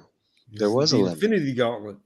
Okay, yeah, like I thought There maybe was there should have been like one pencil. Like he had a whole jar there full. If there any wasn't. pencil he used, all he has to do is find another eraser. I feel like there should have just been one magic pencil or something. Okay, well, and a lot of people never connect this, but this goes into why paper is scarce, but only in Midworld. It's because of Patrick. Mm-hmm. Crimson King got this guy during the 60s to the 80s. That's the time frame of when Patrick Danville was kidnapped. In between those years in Keystone World. At the time that he enters the story in Roland's story, it's around the time that John Farson was getting into power, and John Farson came up with the whole destroying paper thing. It makes sense that Crimson King knew of this guy's power and decreed that all paper needed to be wiped out. Probably not even thinking about the So he's pencils. almost the same age as Roland. Hmm. You could always say the ageless stranger thing, maybe. That part's like muddled. It's never explained like how long. Because honestly, Patrick could have been there before then. There's a big gap of like when Patrick was kidnapped and made it over to Time moves funny. Like time could have just stopped while he was young and it started again right when the story started picking up again. Yeah. All right, so we're moving on to your chapter now. Mordred. Mordred, watching very sick, finally makes his move towards Roland and makes a grave error due to being sick. Rushing the camp after Patrick falls asleep on watch, attacks but forgets about Oi. Oi pounces and wakes up Roland. Mordred kills Oi and impales him. Oi fulfilling his promise to Jake. Roland kills Mordred and blames Patrick. Roland and the Crimson King talk for the first time. They bury Oi and head towards Tower Road. Roland's Tet now dead and gone. Yeah, this whole scene, it starts out with Mordred and that whole like watching them from afar and like, I wish Susanna would just kill the white daddy over there, walk up and like his whole his whole like theories on what was gonna happen, and none of it, he gets all like pissed off because none of that happens. Like, come on, like, God, help me out, like. I do. Okay, so this goes back to the painting, something else that a lot of people don't get, but the painting was a reference to this moment. Like, it wasn't Arthur's horse he was standing over, that was the deceased horse. Like, he literally drawn in that moment. So you can say Patrick did draw something else into existence that helped out the quartet, because in that picture, Mordred is shown to be standing over a horse that is dead. And we literally see that. He in the blizzard, he literally eats the dead horse, and it's an exact white horse like Emery was. But from perspective, it's not Emery. It's Dandelion. I can't even remember the name. Penelope or Oh yeah, some name for that horse. We didn't touch on that. We finally got a good robot. Oh, okay. So you're saying that's what poisoned him because he drew it? No, he ate the rotten meat. The horse had been dead, and he came along and ate the rotten horse. Yeah, because he said that it was because it had been frozen, but it was still warm or something like. Yeah, he thought unusually warm and easy to eat. It should have been like completely frozen. But the horse, like as soon as Roland saw the horse, and this is also in the poem, the horse is supposed to represent death on all forms and fashions. So you have to imagine that the horse was just filled with all kind of like diseases and plagues, and just kept alive due to either bad energy, good energy. You take just like the Guardian, all messed up. But the moment was literally drawn into existence by Patrick at a different world. When, why? And we do know that Sayer was the one that drew it into existence.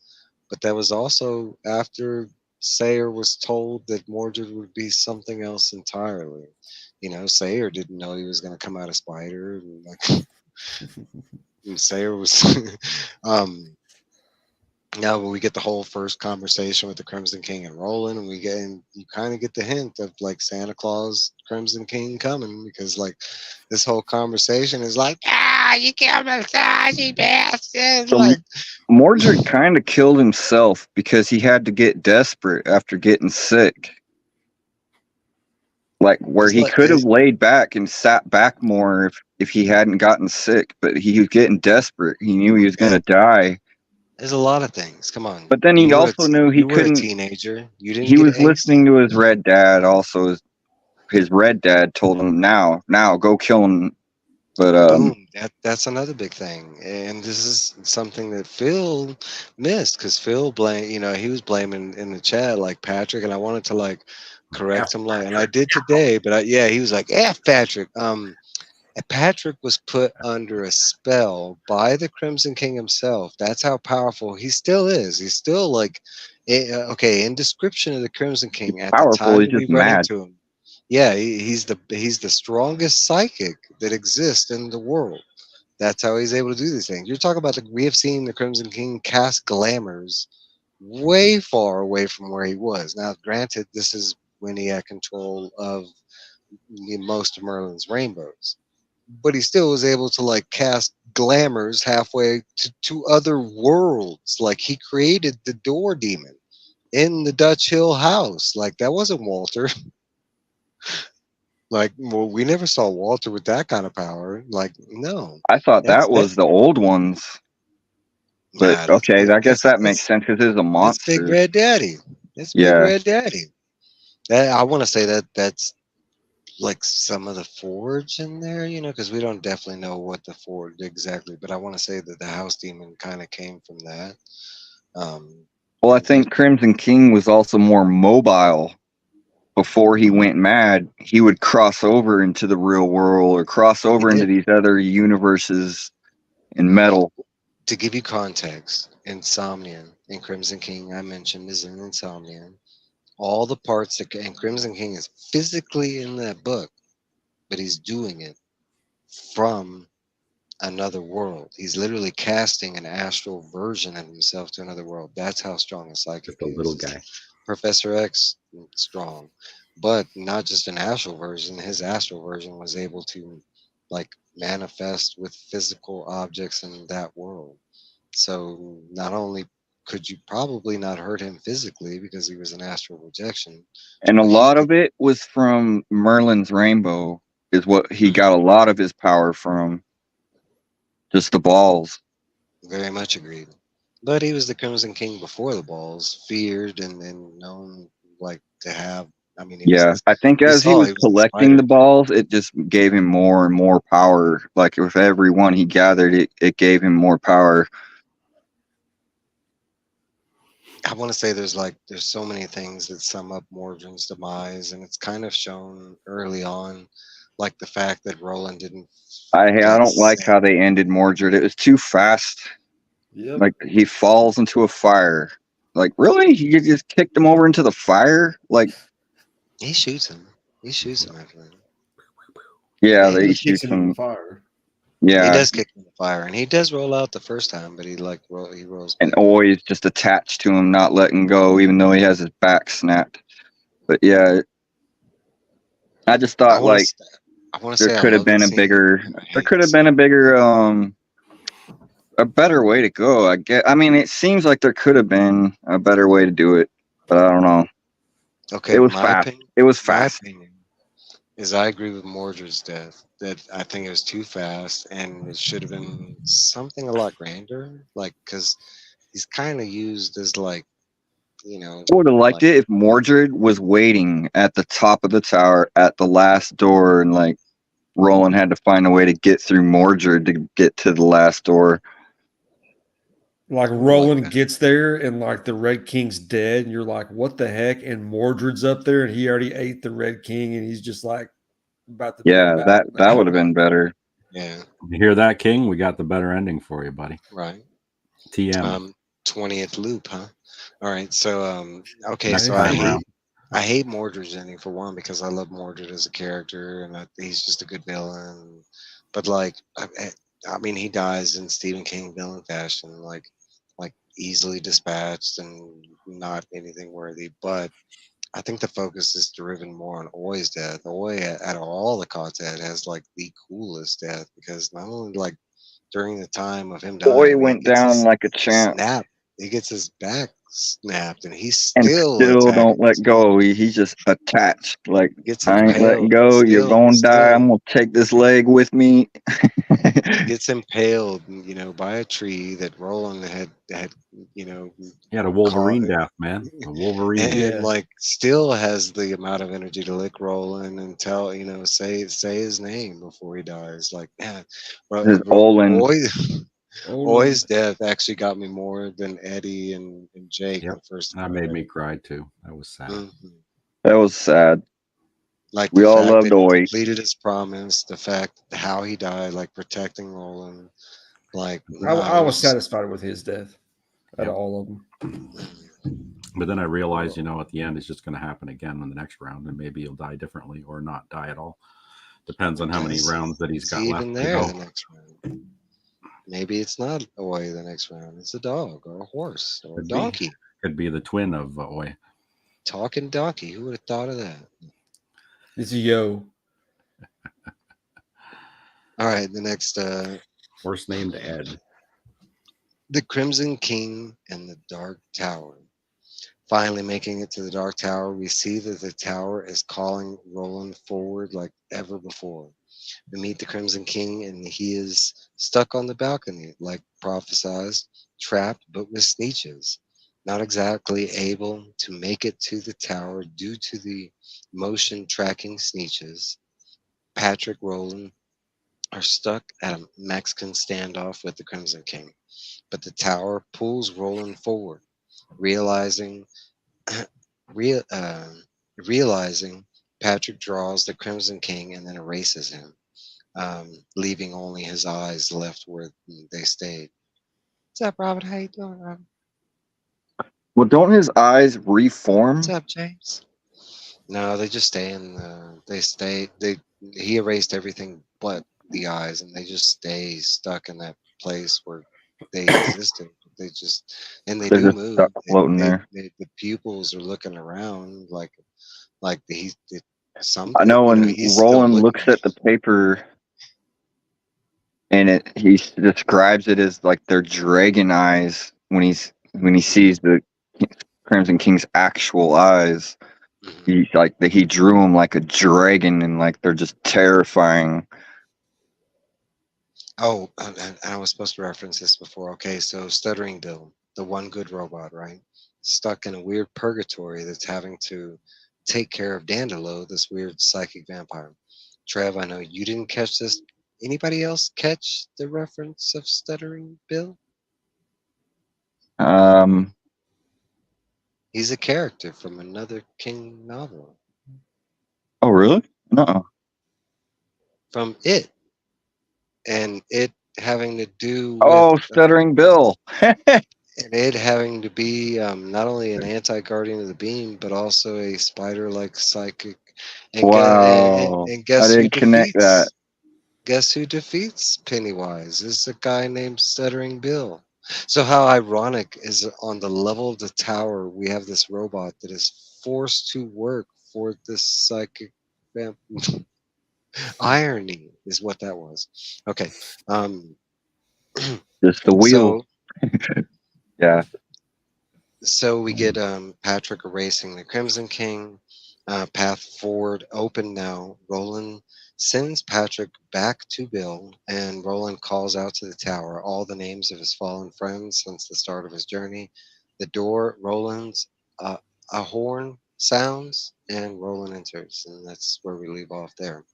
Um, I had a lot of discussion on this chapter, and I think this is like commonplace. This chapter no one expects the King to be this Santa Claus looking guy that's on this balcony.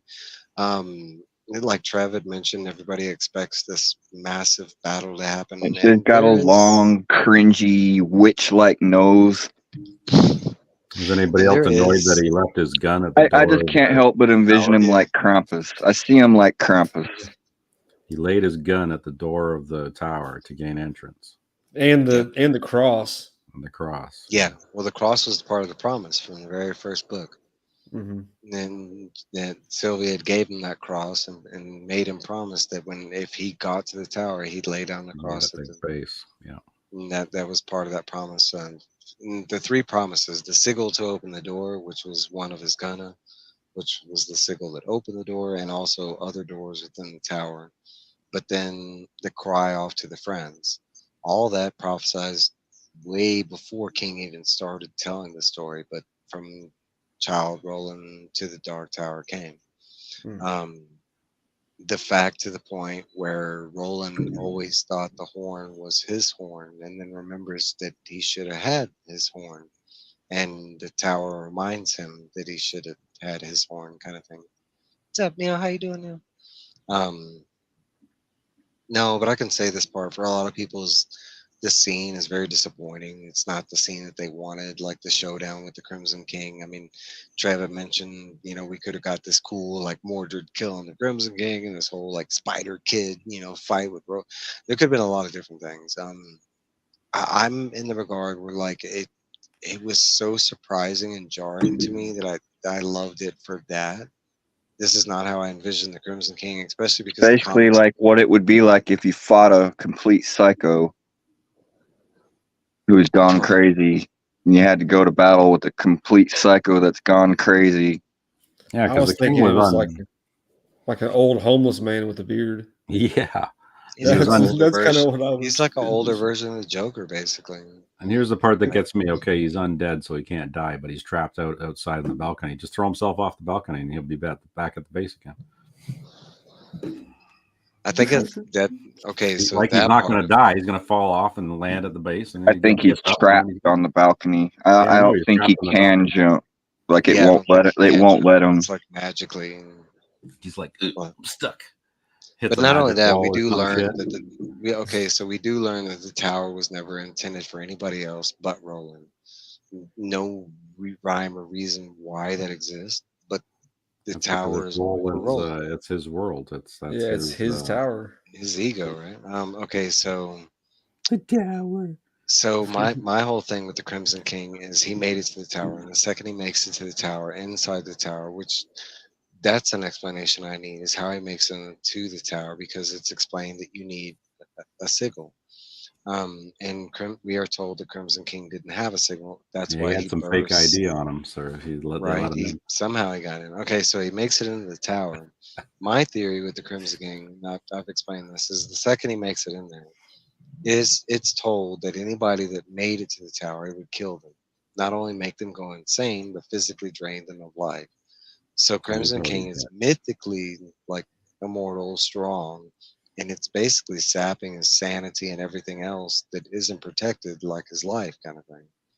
Oh, so you're saying the tower is what drove him insane, or making him go even more insane with every passing moment. Well, he went insane the second Roland.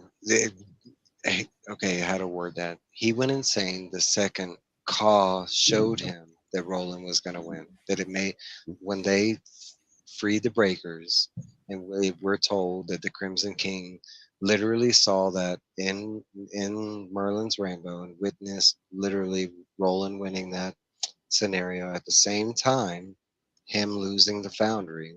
You'd have to read, Black House for that.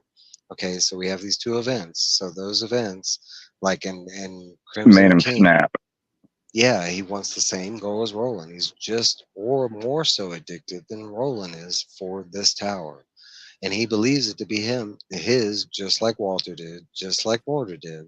Once you get that addiction for the tower, it's just mine, mine, mine, just like everybody with the ring, right?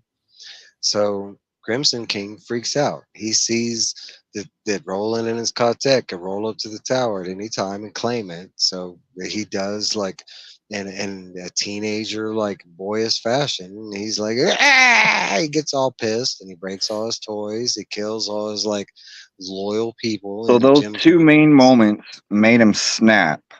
But then on top of snapping, the tower is also draining his mentalness The tower is draining him physically, just as like, and it's not really because it can't expressed. kill him. Exactly. And you would have to explain. I mean, at this point in the story, we know of emotional vampire. So we do know that there's other forms of feeding things, right? And if you can't sap someone's life force, what else would you take? You take everything else they're made of, and that'd be like their emotions, their thoughts, their, you know. And at the point Crimson King was, he's not rationally thinking. By the time he made it to the tower, it's explained that he's walking around with a duffel bag full of those Sneetches, and that was it. And the only reason he's walking around with the Sneetches But is man, is he a because good throw? He almost got him a couple times. they're automated. Remember, you press the button, you throw them in the Yeah, they got ocean. heat They seeking. Yeah, they fly themselves. He didn't have no added extra You hear, I skill. like how it goes, you hear him go, yeah, and then moments later it comes, here it comes. Um, there's lots of things that go into the scene. The roses themselves, like the whole scene of Roland I thought that was picking. odd how when Roland snags a rose and it almost cuts his finger off. It It is says like explained he's like, only got one tendon holding on to the finger as it's dangling because the rose snatched his finger out. and it's explained why that happened. It's because it was still attached to the earth. Right. If it wasn't attached to the earth, it wouldn't have hurt him in that fashion. But because it was still connected to the tower, I'm wondering if that had something to do with like what you're saying. Anything that goes to the tower gets killed. well, Like I and that wonder, like the roses, like as well, everybody that's tried. we get a definition on what the roses do, not necessarily what they are, but you could surmise they're like batteries, right? Because it's explained that the roses themselves, the inner of the roses, literally like fuel the beams. They are what like make the beams themselves that support the tower.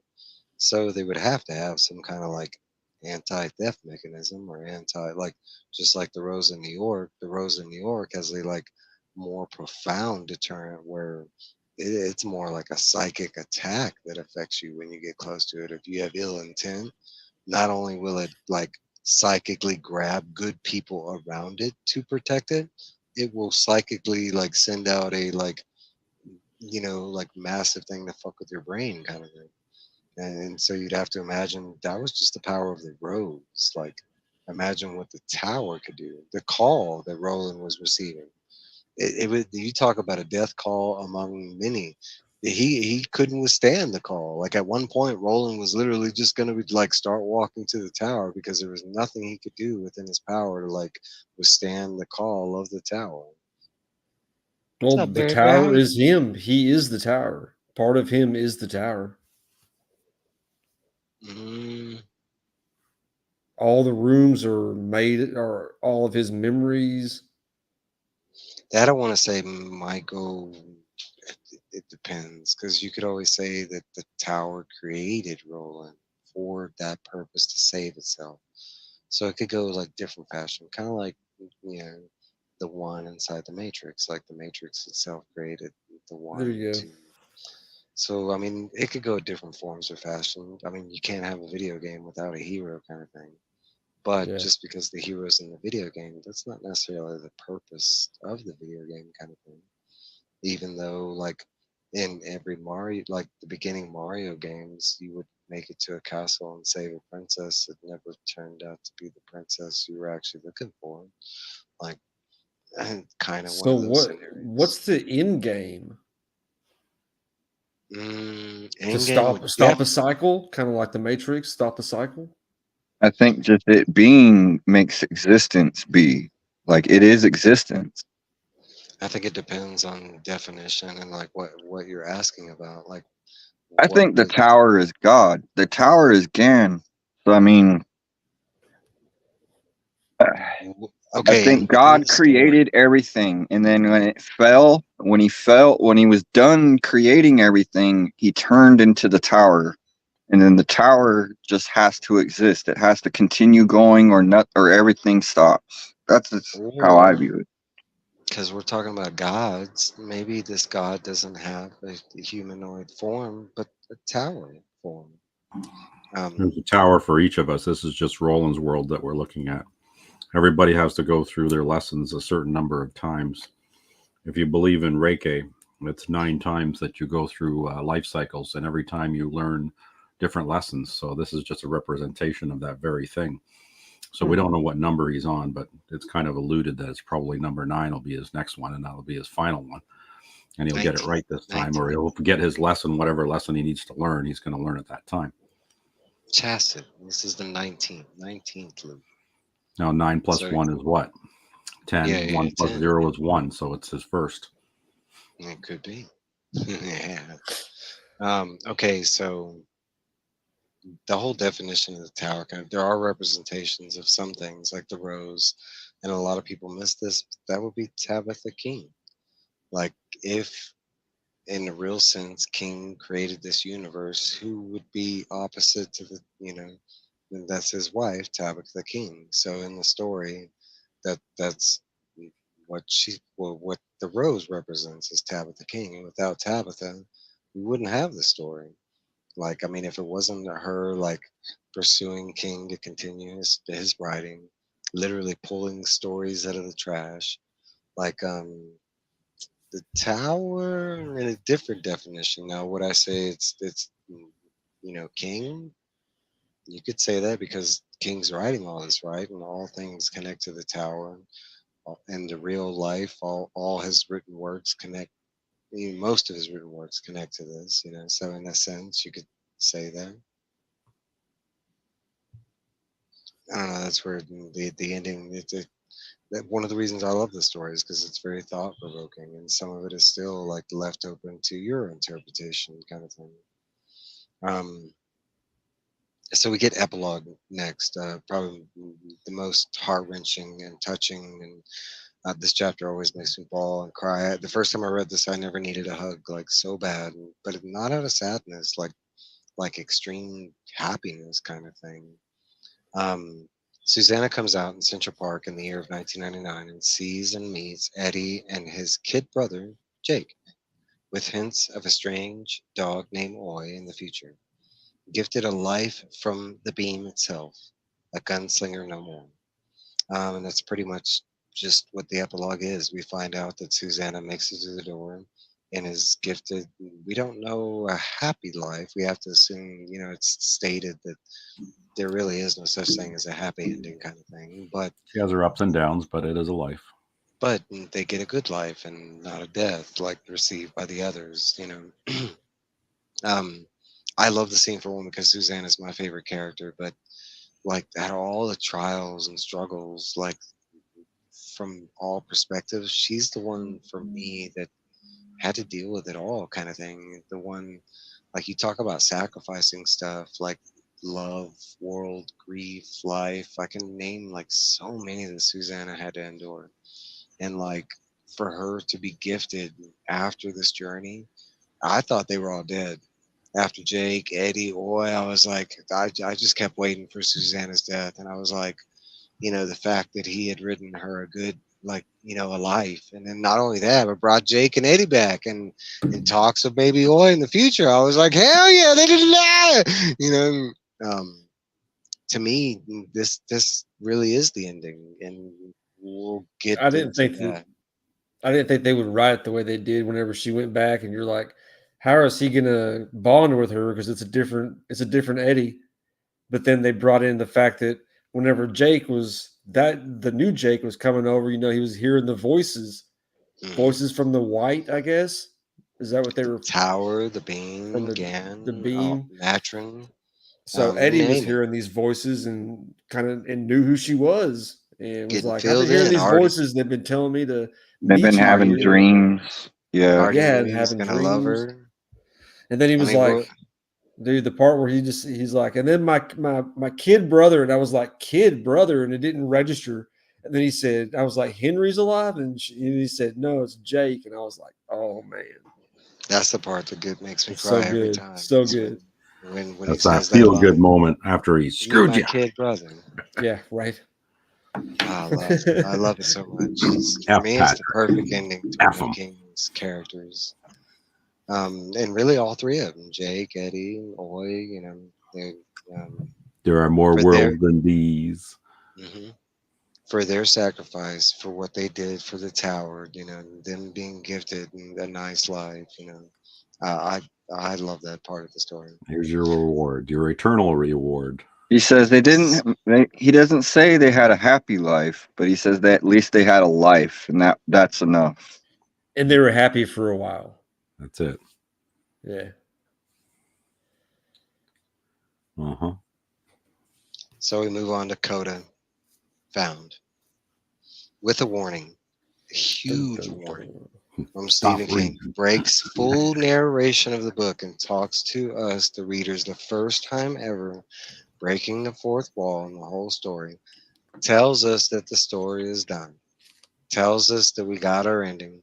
Tells us that all things have been kind of summed up and that's it. And if we keep reading on, we're not going to like what we're going to read. And I think most people can attest that he's 100% right.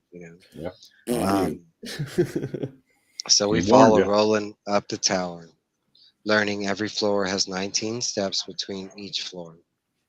In a moment in Roland's life, each floor is basically a different moment from Roland's life, starting from scratch all the way to current. Um, Finally, the door at the top of the tower, labeled with the name Roland. Opening the door, Roland is granted with all missing info and all life's knowledge. Roland, grabbed by Gan's hands, is pulled forward, learns he is on a loop, scolds for forgetting, scolded for forgetting the horn, mentions that it could have taken him 3 seconds to pick up the stupid horn, and is thrown through the door. 19 loop chassis complete, told on a promise of a different loop, and Roland is pushed through the door, forgetting all previous knowledge, back all the way at the beginning of the gunslinger, but this time with the horn. And right after that, we get appendix, which the appendix is all the stanzas that make up Robert Browning's Child Roland to the Dark Tower Came. Did Um, anybody read all that? Did I I you did. read listened through to them? it. It was definitely scattered. It's and for context, it's basically the point in the story from Dandelo to the tower is basically that poem. That's everything else got Stephen King added to that Hmm. was him like demising how Roland made it to that point with meeting Dandelo. But Dandelo is basically where the poem starts in the snow, finding that town and him coming out with the poem it's a staff with stick whatever.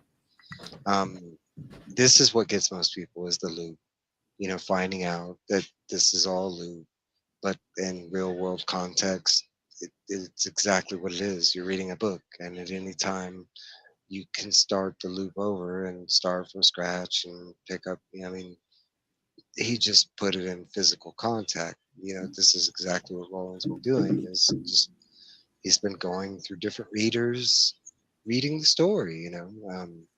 And for some reason we all missed that part of Jericho Hill where we were supposed to get him to pick up the horn, and for some reason we didn't, kind of thing. Um, I don't. I want to say I love and with a strong like emphasis on I love the ending because it promotes so much thinking on past and present attempts of the loop, and one I'd like to get into and going all the way back to the drawing of the three.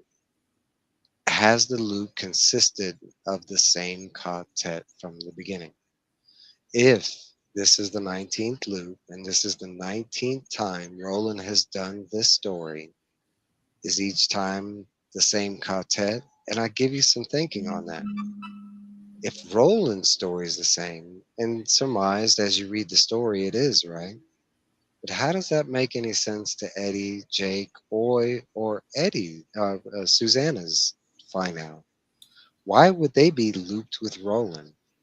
If this is like a purgatory or hell situation, which I can tell you it's not, like in purgatory or hell, happiness, love, friendship. None of those things consist within purgatory or hell. You're denied those things. That's kind of the point of, you know.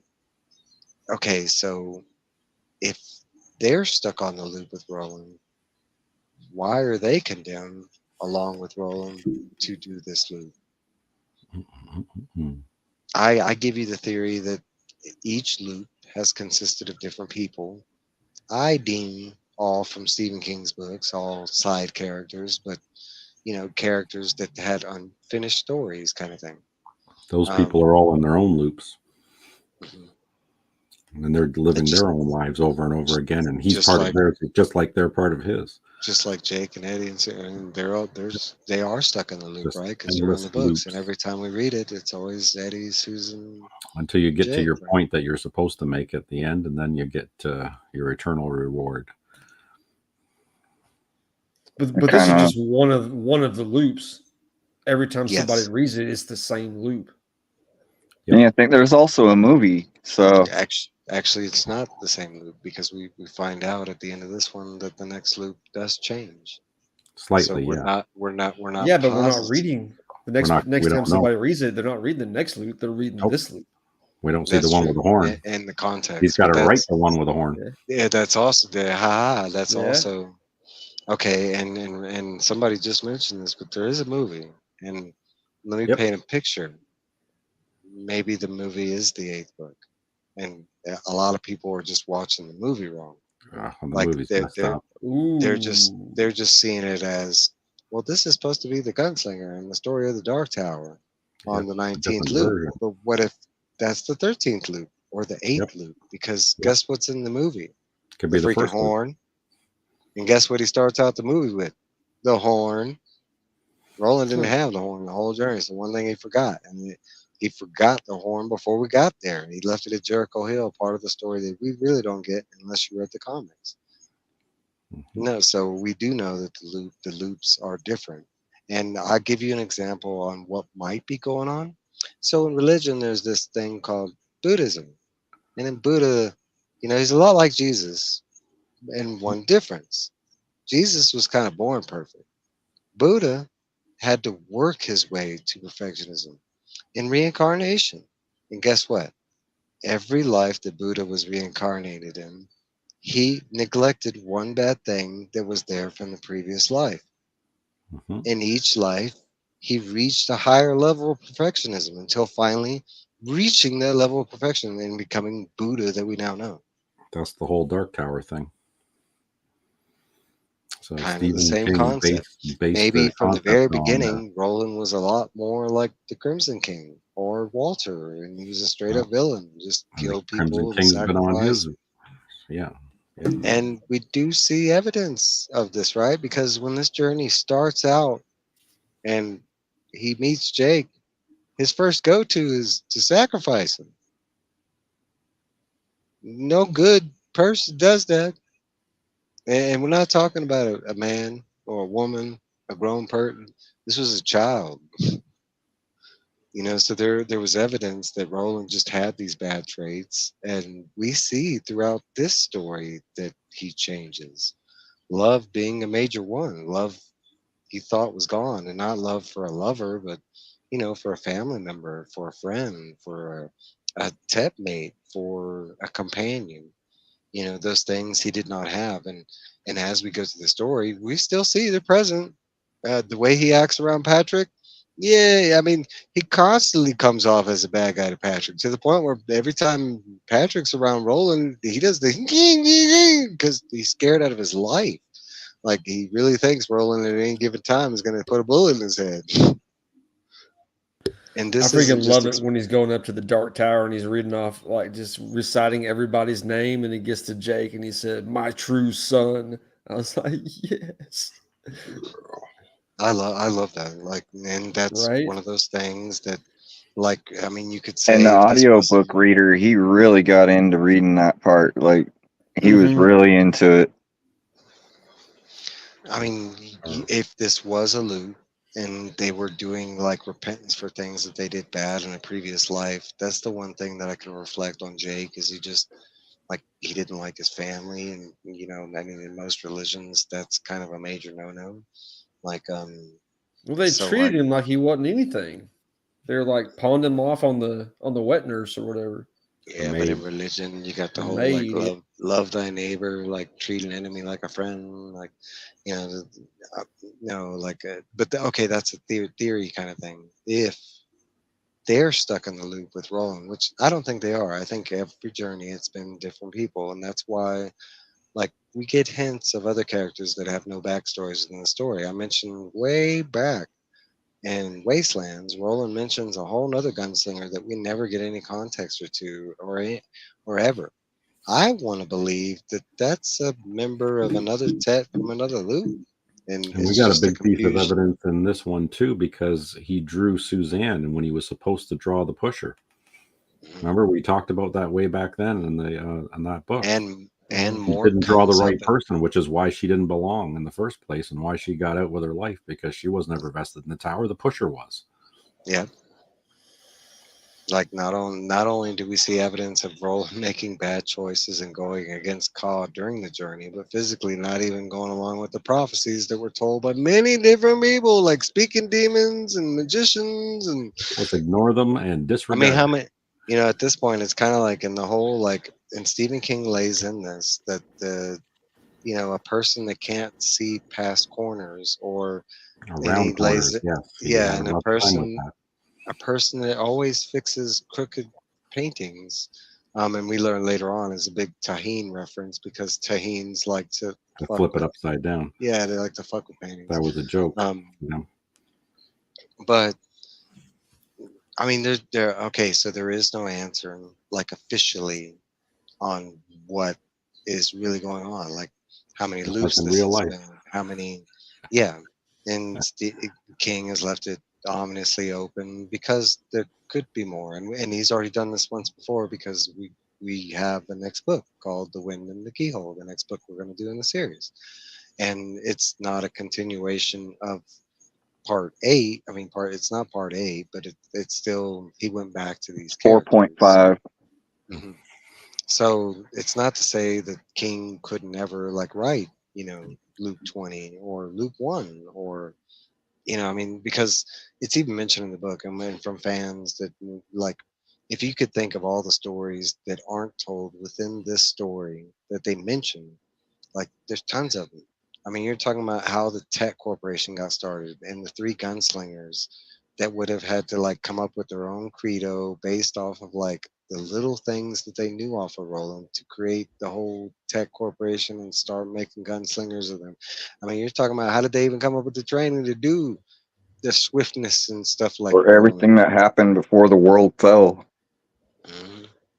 I mean, that's a story in itself. Is just what happened to John Cullen, Moses Carver, and Aaron Deepno as they were starting the Tech Corporation. And we hear things of firebombing corporation. Their fight against the Tech Corporation itself is a book.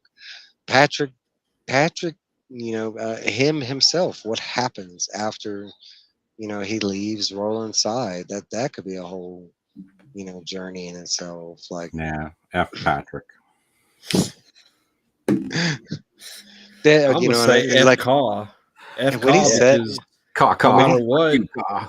yeah, when no matter what, Roland was gonna make it to the tower. So everybody along the way that was sacrificed was put there, like because of circumstance or to sacrifice themselves in the spur of the moment, and it's all to get They're all Roland to the lessons. tower to start it over. All I mean, lessons. technically, did he have to draw them? He was Nope. told he had to, but I mean, Probably not because he'd have he made it there no matter what. I have a opened the door, feeling. and like you said, and Carl would have pushed him along the tower. I mean, yeah, Mhm. everywhere he went, like, Carl was, gate, kind of like Irene Tassenbaum, or Carl would put people he needed in his way, like when the time was right, kind of thing. And that It's probably like the happened. gunslinger was gonna leave Patrick behind. They were Yep. gonna leave him behind, but he's like, no, I can't leave him behind because Mordred's coming. And if Mordred finds him, he'll get him. So he's like, I have to take him with me. But I'm just saying, like, he could have been left behind. Like it's kind of weird, like Pat even bringing Patrick with him because he's not part of the quartet, and it's like it seems like only the quartet should be with him at the time of going to the tower, and it seems like he would have just sent him on his way or found somewhere to put or take him, but he didn't know his powers at that time, so and then he ended up needing him, but that Yeah. that had nothing to do with Roland or his decision on taking Patrick further. That was all Susanna. And Susanna dealing with the yeah, loss of Eddie and Jake, and him, even though he was 17, resembling a kid around Jake's age, like a 12-year-old, because he was so malnourished. And, no, but all that was Susanna. Like you said, Roland wanted to lead him. He didn't, and it would have been a grave error in his regard because he was the one tool, to use against the Crimson King. I mean, because no, I mean, minus Patrick Danville out of that situation, how would Roland have gotten to the tower by being affected by the tower's call, the tower's pull kind of thing? And Roland stated within the thing, like, at one point, if he couldn't figure something out, he was just going to walk out and take a sneeze to the face kind of thing. He couldn't prevent it. So if that MacGuffin, and that's what he is, but if that MacGuffin had not been placed there, Roland had nothing. He had one gun. He probably had like some, we know he had enough bullets to like maybe take out all the sneeches, and that was about it.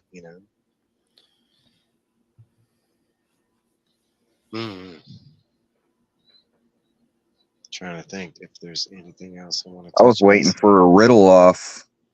I thought Roland and Crimson King would have a riddle off. You bested me.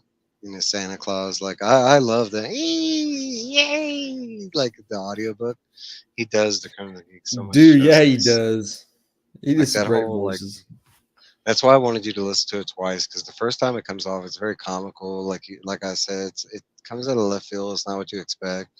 But if you go back and like listen to it again, like now the hokiness is, then that it has a different type of romance to it. That whole scene, like I mean, it is hokey. It's not what anybody wanted, but like, would I change it? No, honestly, no. I kind of love it. And like Roland getting this like comical like obstacle at the end of his journey, like I kind of like that versus like him having to do this like painful overcoming bad. Like I don't know, it fit for me kind of thing. And he does I get kind of damaged. thought there would be more mind games. I really didn't think Roland would have to shoot his way through Crimson King. I thought, like Crimson King would be using psychic powers on Roland, and like he would do some kind of dream battle where they would fight in some sort of psychic battle using psychic powers. But I thought it was gonna be like this kind of like American Gladiator showdown where like Roland was just gonna have to go to this tower and like dispatch like a cool general, and then like maybe and then like finally get to the king, and like I don't know. I thought there would be like some major fight with the king, but like in spider form, not really Santa Claus form. yeah, Yep, that's what I was expecting. A big were spider. Because he does have like another form that's even funnier than this one that we didn't get to see in the main series. It's Insomnia, and one of his like most favorite forms is the huge catfish. No joke. No explanation, but I mean one of it, and it's even though he does appear as a spider king for most of his parts, for some reason the catfish form is his more favored. So I'm kind of glad we didn't get catfish Crimson King at the end. I'll take Santa Claus. Hey, I feel like that I was sounds weird. Well, that's the end of Insomnia. Is that dude versus like a big? Yeah, I mean he's not catfish size. He's like I feel like I was catfished a little bit. Oh yeah, I do. You feel like you were cat? What do you feel like you were catfished? You've been catfished. Yes, you have. I feel like I was on the internet talking to a spider for a couple months now. Get to its house. It's just an old dude. Well, that did kind of happen, and you can thank Roland and his quartet, because if they would have done what they would have done, we would have got the cool spider fight that we were hoping for. And guess what? Roland wasn't equipped for that shit. And Spider King would have killed Roland. I mean, he's half mutilated, coming off of arthritis pains. I'll bet some of the turns of the wheel that happened before this turn would have been more interesting because maybe the Crimson King didn't go mad in previous turns and he was more powerful. Mm-hmm. Maybe Roland didn't always make it to the tower loops, and Roland's just dragged up to the top of the tower by the king and thrown through the loop once the king knows what it is, kind of thing. Get back there at the beginning, bitch, because we know through the whole story that someone knows what Roland's doing throughout the whole story, right? Because Walter's right there where he needs to be, told by Crimson King. So King knows where the loop starts.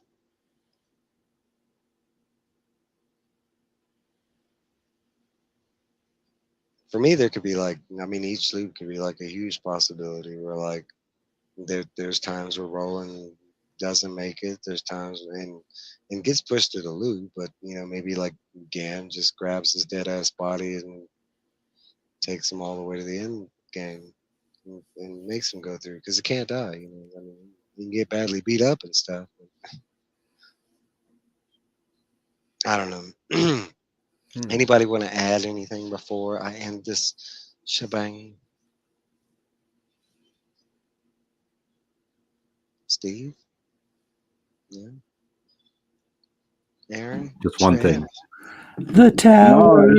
it was a good journey. I liked going through it a second time. I got to pick up a lot more details than I did the first time through. Yeah, it was Still a one of good my read this time round. still my favorite journey. Yeah. As far as Yeah. quest stories goes and like that. And it might not be the greatest this, it might not be the greatest that, but as far as quest stories go, this is probably my favorite. The next There's time I read through this series, journeys. I think I'm going to go through the comic books at the same time too and fill in the individual stories in between. Now And that and I kind of figure out where they go.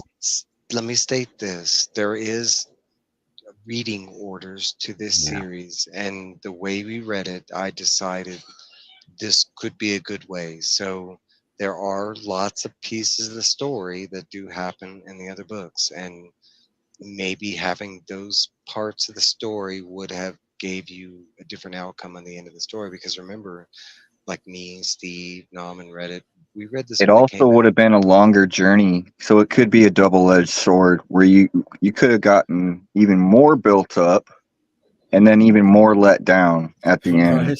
So That too, because Oh yeah, like I would never read all that stuff without knowing the story in the first place. I wouldn't tell a new reader I to. think this was a good way to go about for a first timer. Yeah. I think so too. I mean, Yeah. because I think, and it comes up in the story about them being traps. Some of the information that you get from the other stories, like Insomnia, it's a great book, it's a great story. But Black as House. far as it as far as it linking up and adding, there's qualms about it. Like I said, the ending of Insomnia is a catfish version of the Crimson King. It's A catfish version of the Crimson King? Damn, that's double catfish. Yep. That's one Yep. of his favorite forms is catfish. For whatever No stupid joke. reason. He's the spider in that story too. He changes back and forth because he takes many forms during Insomnia. But it's stated in the series in that book that that's one of his favorite forms is catfish, and it's supposedly it's a female catfish. It's not even a male. Because I think it's like the catfish has a name and it's like Queen Catfish or some crap like that. I don't know. L to What's the up, El Ray? Ray. What's How up, you doing, El El? Ray? Oh, hit it again. We're both hitting it. Yo, yo, yo. And Robin was asking what's the next story. There is one more book in the series. That's the next book, and we are going to do that one. It's called The Wind in the Keyhole, and it takes place between books 4 and 5. You could say it's like book 4.5. It's Stephen King going back to these characters and being like, "Hey, I got a couple more stories to tell you about It's these actually a characters." story within a story within a story. Yeah, it's actually good though. It's really good. Yeah, it's really good. Oh, I love them. And in this story, we get to meet a whole another new gunslinger. Um, and we get to get filled in about a lot of magical stuff that hasn't been filled in, kind of thing. Yeah. But that is the last book that has come out in the series. Now he has a lot of other connecting books, but as far as the main series, that's it. Yeah. But that that's is a the direct next key. story. That's the other story that we're going to do. We're talking about doing the comic book series. I'm trying to figure out how to do that because they're done in like single issues. It'd be like us reviewing. And you a got to comic get book. them all, and I don't even still have them all. Who doesn't? You For know the who big had a one. really good death in this Who? whole series? Callahan. Oh fuck Yeah, yeah, he he did. went down hard. Yeah. He had a really good Yeah, he death. did. Yep. I No, you agree. know how to. He We knows had how to write a another death.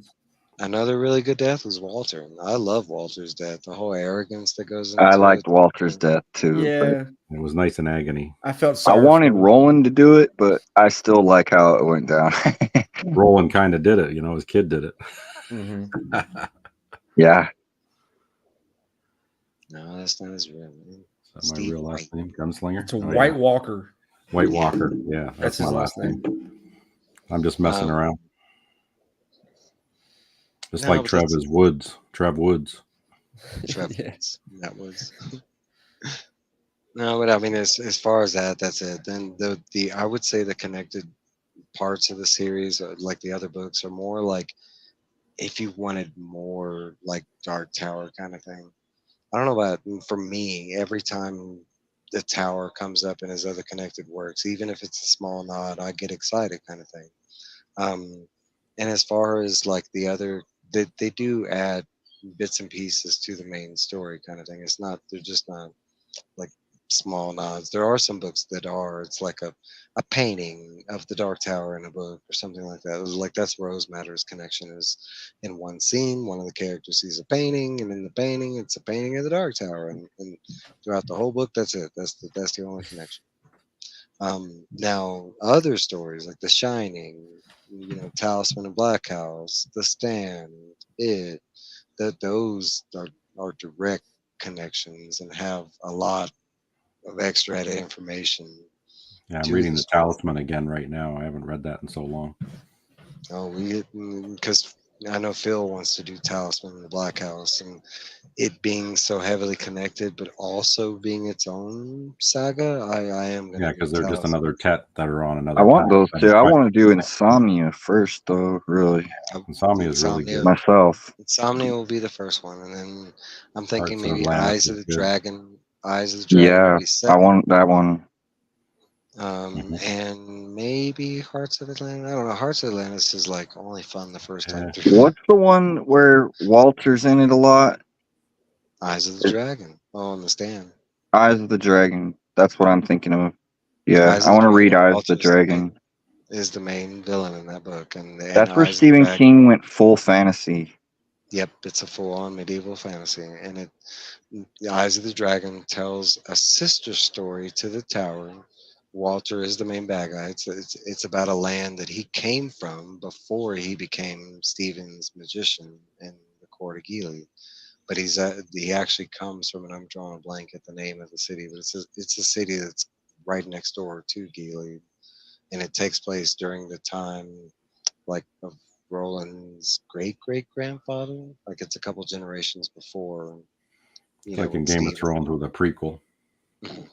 I love Eyes of the Dragon. Eyes of the Dragon is actually where I started the tower before the Gunslinger. I read Eyes of the Dragon first and then the Gunslinger. And finding out that Walter was the bad guy from that story and coming in, I was like, heck yeah, I'm in. And Fairy Tale is one of his newest books Hmm. I have that has Fairy a Tale right here. small connection. And incidentally, it just happens to have something that we're all familiar with in the story that we just read. It happens to have like the eye of the Crimson King straight dab on the cover, and it just happens to be Sauron. called Fairy Tale. Sauron. It's actually a well, but there you go. Crimson King eye still existing, like it was told. All hail the Um, Crimson King. yeah. No.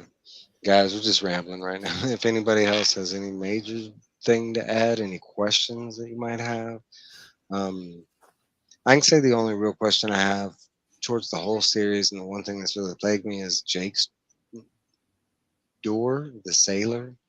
I still don't understand that to the day what the reference is, and just the only thing that like small connection is the boy travels between worlds. So sailor in that regard, but it's still kind of like it's one of the things that never really kind of like mashed up as far as like all the other doors and how the doors work and blah blah blah. Yeah, Um, I think the last thing that I like to ask, what was found the at the end horn. of the story? The door turns from unfound to found, and Roland walks through the door in the tower. What was found during the story? His humanity. His love for family.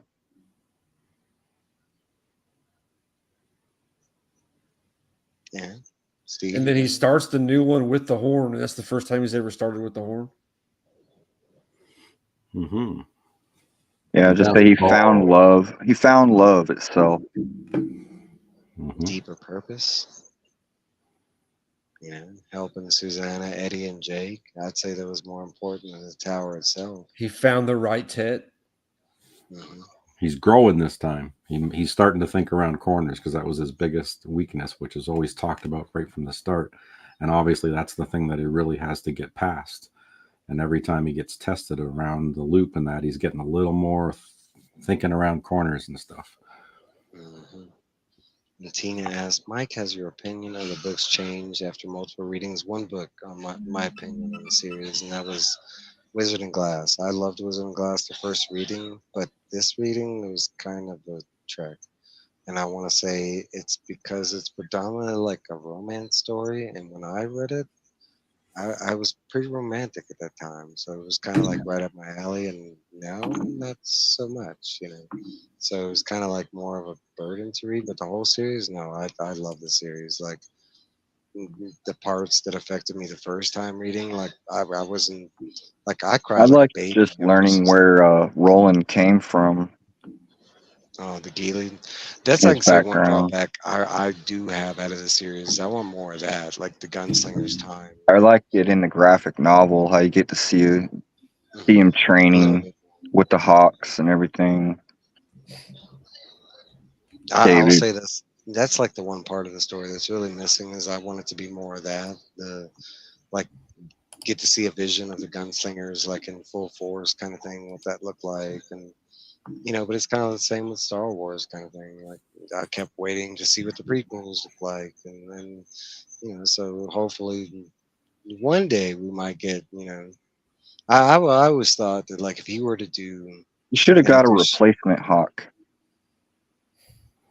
instead of David, He even Yeah, called well, he his got name out at the Oi. end. He He was got going to the Oi, tower. He said, and Oi David. Oi was an upgrade because Oi could talk.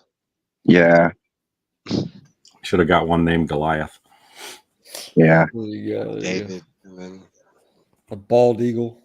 that's kind of what Named happened. Goliath. He gets shot in the eye. No, I always thought like a cool addition if he were to do another one would to be like a collection of short stories from the Dark Tower series, like a short story with what happens with the tech corporation, a short story of what happens to Patrick, a short story, of the golden What times happens of the to Stuttering gunslinger. Bill?